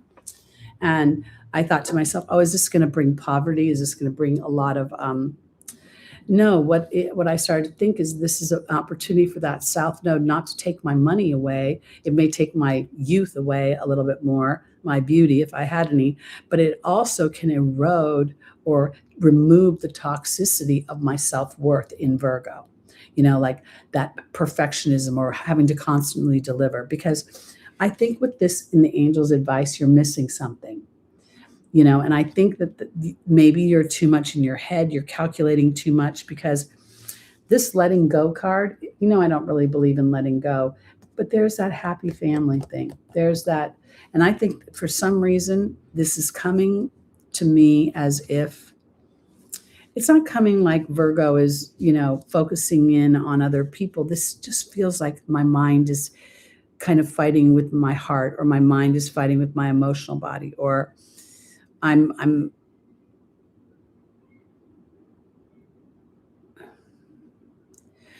with Layla being upside down for Virgo, I feel too earthbound. I feel too earthbound, and it's not allowing my transformation. I need to surrender to my emotional body. And if for some reason that emotional body I'm not surrendering to because I don't feel the nourishment, I don't feel the abundance, I don't feel like anybody's listening, Spirit's saying that's not true. That's not necessarily true. And I kind of feel like this Seraphina is the committee in your head. I don't know why. I feel like it's all those things. Seraphina holds a baby, a happy change to the family. Sometimes a happy change doesn't mean the addition of something, but the shift of a dynamic. So if anybody here, like Small Wildflowers, has Virgo energy, there's a very good possibility that as you direct the universe and connect more to your soul than your work, like what you're doing in the physical, that you could get a sense of a decision has been made, and I will survive, I will thrive, I will make it through this transit, and I'll be better for it. That's what it feels like. Because we have a blossoming and a letting go card. And I think I have to make the decision to let go of the human thoughts or other people's thoughts. I never tell people about my financial world, because if I told them about my financial world and then they observed how I spend money, they would, on their interior, they would think this woman's an idiot. She is, headed for a big crash. She's going to be pushing a shopping cart. And while that may be true on some level, structurally, I don't operate that way vibrationally. So, when I keep my body in alignment with my intentions, meaning I think about whether or not I'm going to put, more cheese on my, might have cheese on my taco or not, because dairy's my killer. If anything makes me feel sick, it's dairy. I'm never congested because I did something, I don't even know, I think that I got a cold. I'm congested because I had too much dairy. And when I stop the dairy and I start putting anti-inflammatory ingredients in my body, I can feel it start to shift. That intent, yeah. So Virgo, it's about aligning your mind. Okay, we've got 3 more signs to go. We've got Libra and Sagittarius. Yeah, and then we're done. Are you ready? Libra, Scorpio, and Sagittarius. Sorry, Scorpios. I knew it was 3 signs. I'm having brain glitches all over the place. I know. I don't care if I have brain glitches. I know it's not dementia. It's more my transits. Here we go. Libra, the Knight of Pentacles. This is a very Virgonian energy. It's about process. It's about analyzing. It's about resources. Let's see where we're going. It's also a 2-year process here, because we've got dragonflies representing the 2-year process. And for my Libras, Virgo is your 12th house. So this could have something to do with processing 12th house energy.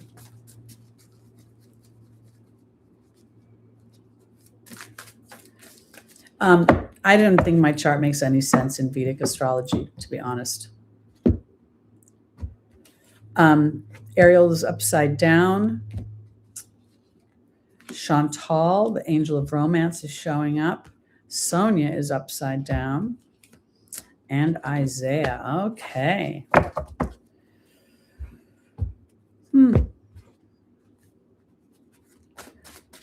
Now, I'm a Libra sun, not a Libra rising, and that makes a big difference, because this is focused on Libra rising. So something about the Knight of Pentacles is asking to process something, to analyze something, to look at it.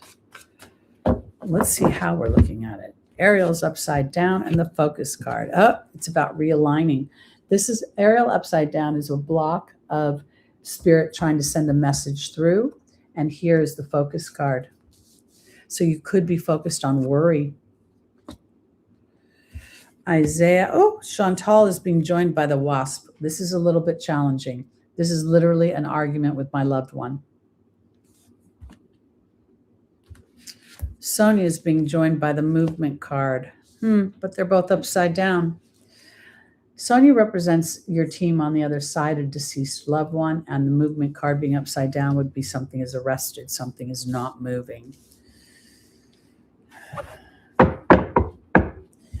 Isaiah's upside down, and it's being joined by the bee. Okay, this is very interesting for my Libras because this would be a challenging dynamic. Cancer squares Libra. Okay, so this full moon is squaring you from all sides because it's squaring the Cancer and the Capricorn, both square Libra. This to me looks like worry. This looks to me as if Libra is going through a situation where there's a push-pull and I can't feel myself connected to the higher version of myself, because Spirit is absolutely wanting you to focus in on connecting rather than being in your head. Here is this argument, this sort of, literally, this is so contradictory. It's like black and white. Chantal says love is reignited and the wasp is a fight. It's retaliation. So there's some sort of push-pull between feeling connected and not. Again, we see Sonia representing sort of like Ariel, sort of trying to have a conversation with you, but there's no movement because you're too busy being in your Virgonian head, being in your worry, and potentially being in some sort of unconscious situation. When we look at Libra, Virgo's the 12th house. That's the subconscious self-undoing. And there's a lack of a new beginning and a lack of a victory. So I would have to say this: if for some reason my Libras are feeling a sense of lack of movement, your focus is on your problems. Your focus is on the lack of work, the lack of process, the lack of evidence, the lack of, something being tangible. When I went through Mike dying, Lucky dying, and this whole year, I literally watched from April all the way through my birthday for 6 months. I felt like, my calendar was getting quieter. I was getting more stressed out, more bad things, quote unquote, were happening to me. The more my clients knew that I was going through stuff, they didn't want to book and bother me, or they wondered if I would be on my game. And the one thing that held me through is that I knew I was out of alignment. I knew that when I checked in, when I focused, when I got back together, connected to Spirit, that things would start to move my story forward again. And then Lulu showed up, and things have started to move again, and things feel a little bit more flowy. So I want to say that for my Libras, that you're not going through an easy time potentially. And this full moon could illuminate something that, where there's been a lack of you're taking care of yourself. You might be too focused in on being cooperative or trying to make a partnership work, or staying with the old routine or the old processes. And now we've got to open up to something new and different. Feels a little bit challenging. All right, mosey on.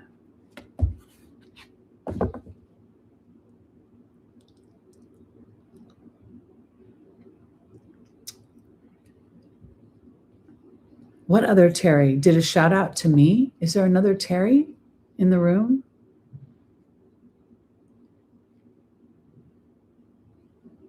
Yes, that's very true, Lucy. I'm confused by the Teri comment. I usually don't bring it up, but the other Teri, is that another astrologer? Oh, the 13 signs. Oh, I'll have to look into that a little bit more in my research. I have touched upon it, but it didn't hit me in any sort of way that compelled me to look further into it. It's very short. It's a very short sign. It's only a few weeks, as I recall. Lulu, no lickies. All right, here we go. On to our Scorpio, rising moon, sun, and stelliums. If you have a stellium in Scorpio, you have a lot in this lifetime that you're traversing when it comes to power and control, either how you express your power and control over others or how they express it over you. It could be like a deacon. It very could be a decant, I think they call it. All right, Scorpio, what is your tarot card this week?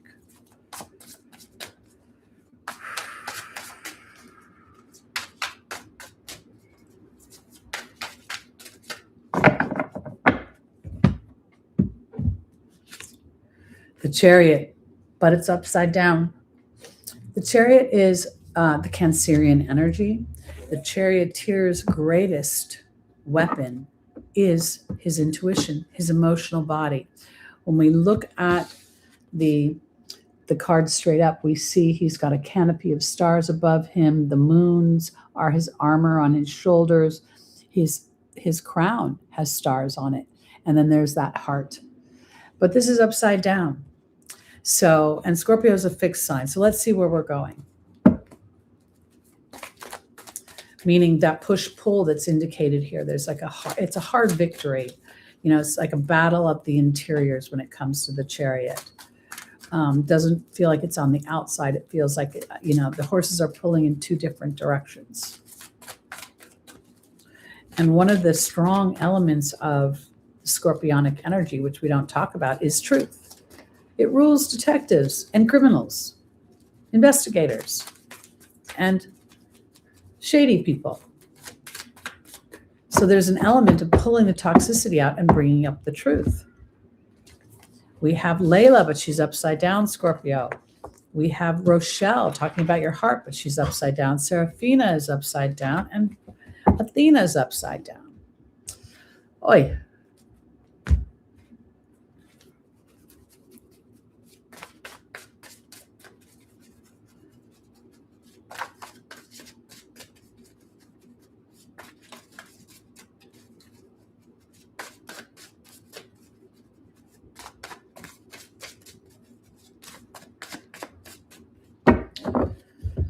All right.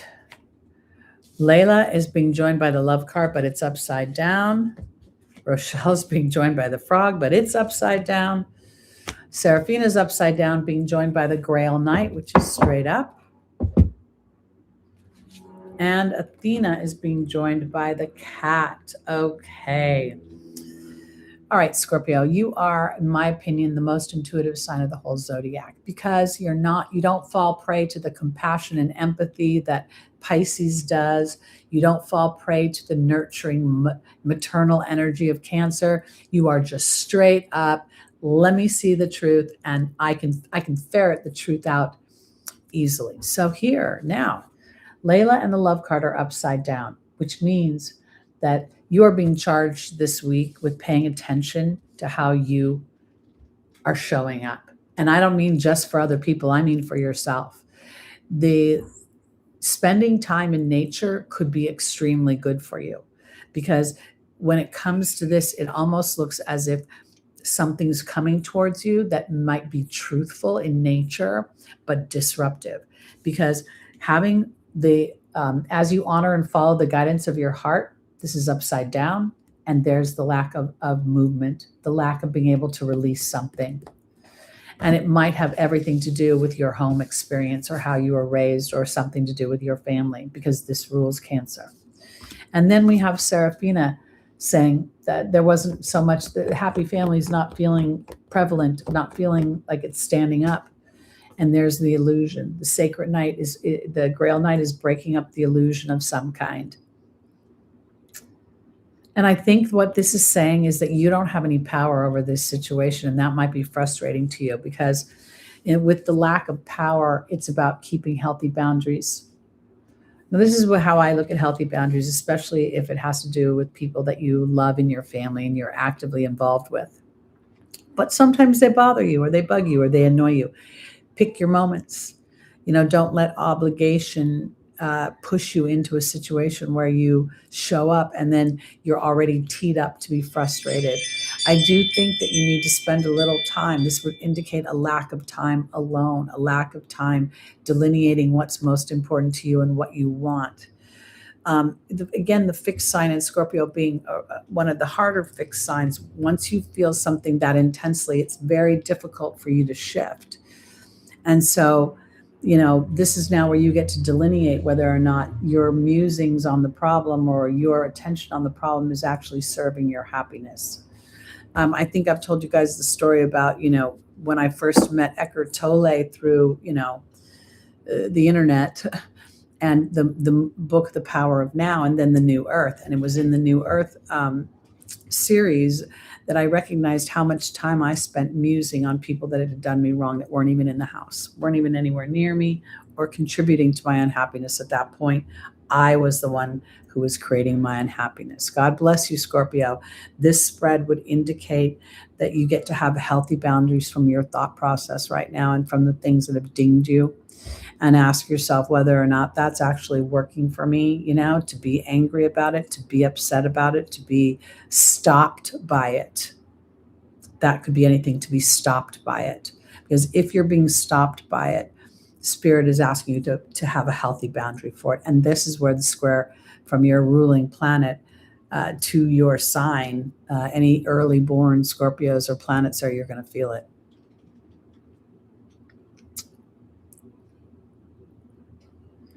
Miss Taylor Swift she has a very interesting chart. She's a Scorpio rising late degree. So she's a very powerful woman, as nice as that Sagittarian energy and as how great her Jupiter is in the 8th house of Cancer. She is very Scorpionic. And it's also, she has Mars there too, which indicates the husband that is the gladiator, the athlete, but also why she's attacked so much for who she is. What's that TM? What does that mean? Did Drea show up? I haven't seen her in a long time. Do we have Drea in the room?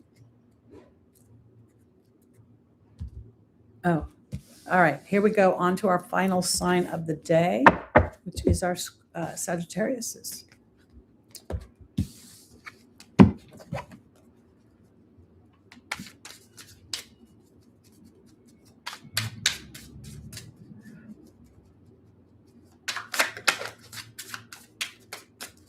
I didn't see her. Oh, there she is. Hi, DJ. We haven't seen you in a while. Welcome back. I haven't seen Queen Leo either, and I'm concerned, so I want to send her some love if she watches this in playback. Good to see you in the room again. We're almost done. Oh, we're all happy this year's ending. That's all we know. We're really happy. I'm happy. Adios, 2025. And 85 was a bad year for me, too. I'm starting to wonder about the fives. I don't remember much in 2005 being traumatic. I don't remember much in 2015. 85 sucked. 95 was I don't want to start getting a button about fives, although they can be a disruptive number. All right, here we go, Sagittarius. Rising moon, sun, and stelliums.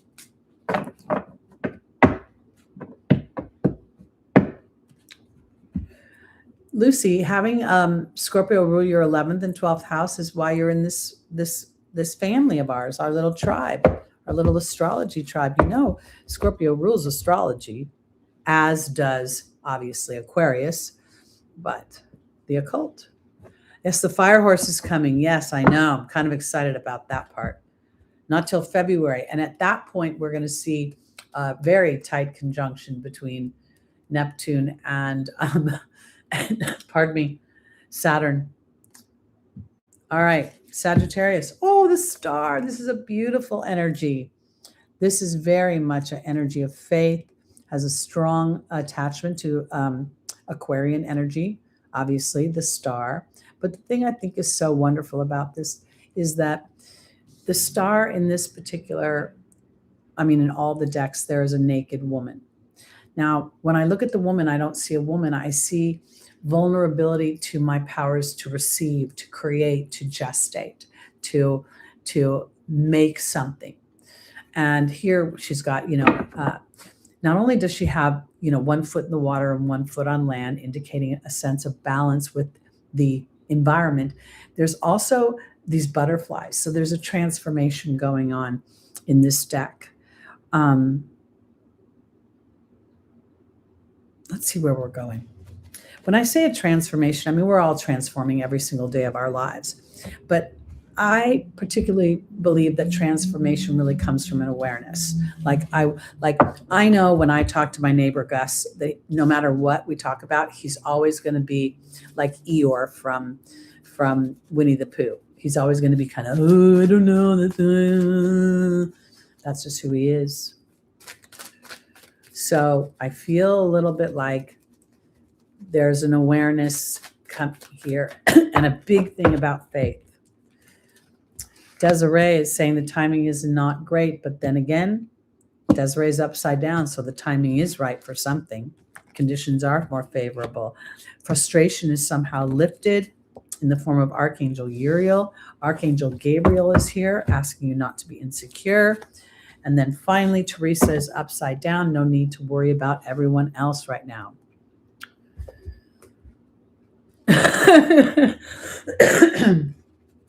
All right, here we go.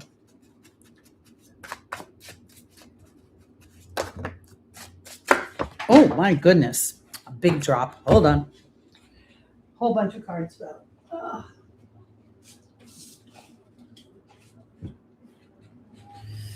God bless the old lady grunting as she bends over.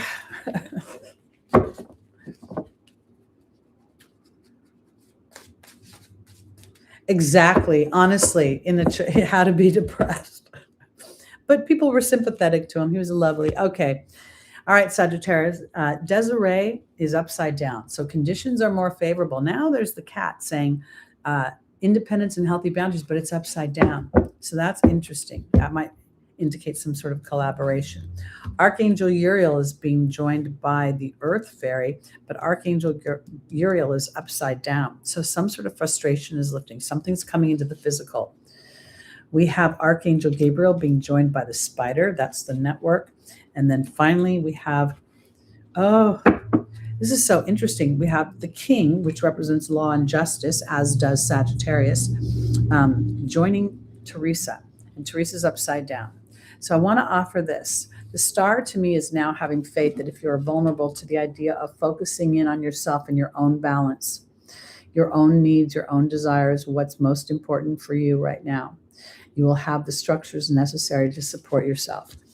Right now this is interesting to me because this cat being upside down and it representing healthy boundaries and independence, this feels like it's not about people. It's about connecting to spirit. It's about going back to the star on some level, that faith. Where does my faith come from? What do I have faith in? And how do I connect to my faith? Not moving, not being independent from faith, but rather stepping into it. Because you might have been going through so much nonsense. With Archangel Uriel upside down, that's a card where Archangel Uriel is working with you to open up to the wisdom of what any divine disruptions have been bringing in. Now we see a grounding. We see the Earth Fairy coming in and bringing something into your physical experience. And to me, this is opening up. And it may be about partnerships. It may be about relationships, because the spider is a relationship card for me. But it's also about having a stronger relationship with your future, with your hopes, your desires, and what you want in that Aquarian energy. Because now I have the king, okay? And I really don't think that this is necessarily about justice. I think this is about being an authority to your own life and not worrying about other people's opinions. So let me offer it this way. I do not usually send out emails. I don't give discounts. I feel like if I send an email and it says, "Ooh, you're getting a discount," somewhere Teri feels poor right now. Teri feels like she's not making any money. Thank you, DJ. That was a perfect timing. Perfect timing. Thank you, my darling. Because I feel like this is not about not giving a discount. It's about being aware that your vibration is your manifester and having faith in yourself, having being the authority and knowing that, here you are, Sagittarius, connection to the angelic realm. It's 111 right now, which is, to me, here in the Pacific, is emphasizing, pay attention to those numbers, pay attention to what you're thinking. Don't worry if your faith wobbles. You're not on solid ground. That's okay. But to continue to try to keep your balance. You've been going through a period of something that's been where no matter how much you tried to push on and make something happen, it just wasn't ready to happen. So now Spirit is asking you to operate from the higher vibrations of your Sagittarian energy. The great attractor, any planets, the sun, your rising, your moon, any planets near 14 degrees of Sagittarius. We know that this week Mercury is hovering, even though it's in detriment, around the galactic center, giving you an opportunity to sit in, have inspired ideas, inspired solutions. They may not be the whole, and go do this, this, and this, but one thing will lead to another, which will lead to another, which leads to another. So you go in and you start something, and someone, oh, I know this, and here, let me connect you to that, because somewhere something's going to come through a connection, through a network of some kind. And it may just be something that you hear. But this particular week, whatever is illuminated at the beginning of the year, because next Saturday is that full moon, making aspects to the nodes. So it's supporting us moving towards a more spiritually, a spiritual architect designing my life, okay, versus a human architect trying to build my life from brick and mortar. And in that, you will find the resources to materialize the brick and the mortar you need. Oh my gosh, you're so lucky to have the great attractor on your moon on the great attractor. That's the fastest moving planet she has on the great attractor. That's like the minute you emotionally connect with that which you want to attract, it will come through. And that's the gift you have to give to the world. Okay, that's it. And we are almost out of battery. I can't believe I didn't plug in my battery because I didn't think I would talk for 2 hours and 15 minutes. But apparently Teri will always talk too much in class because that's just how she rolls. Yeah, I'm going to do a whole thing, J-Dog, on void of course moons too. I've been doing some kind of, I'm trying to make notes about how to apply astrology in your everyday world, like the kind of jobs there are and the kind of ways to, capitalize on your transits and things. And one of them is talking about a void of course, because we don't talk about that much. Okay, and what does it mean if you were born when your moon was void of course? I don't think I've ever seen anyone talk about that. So we're going to do that.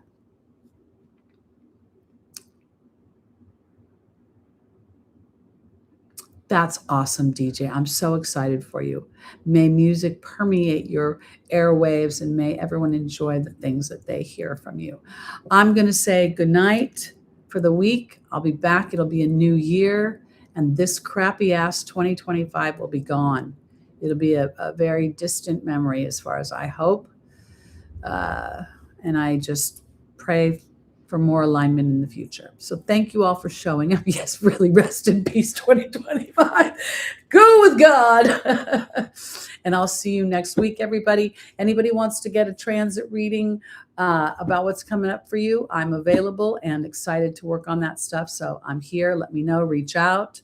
Don't have any big plans. I will take off New Year's Day just to sit on my tush and, not fight the system. So thank you so much, everybody. I love you. I love you. And I'm sending you happy New Year and blessings for your intentional co-creation with the universe so we can blow all this old structure out and build our castles on solid ground. I'll see you later. Peace out.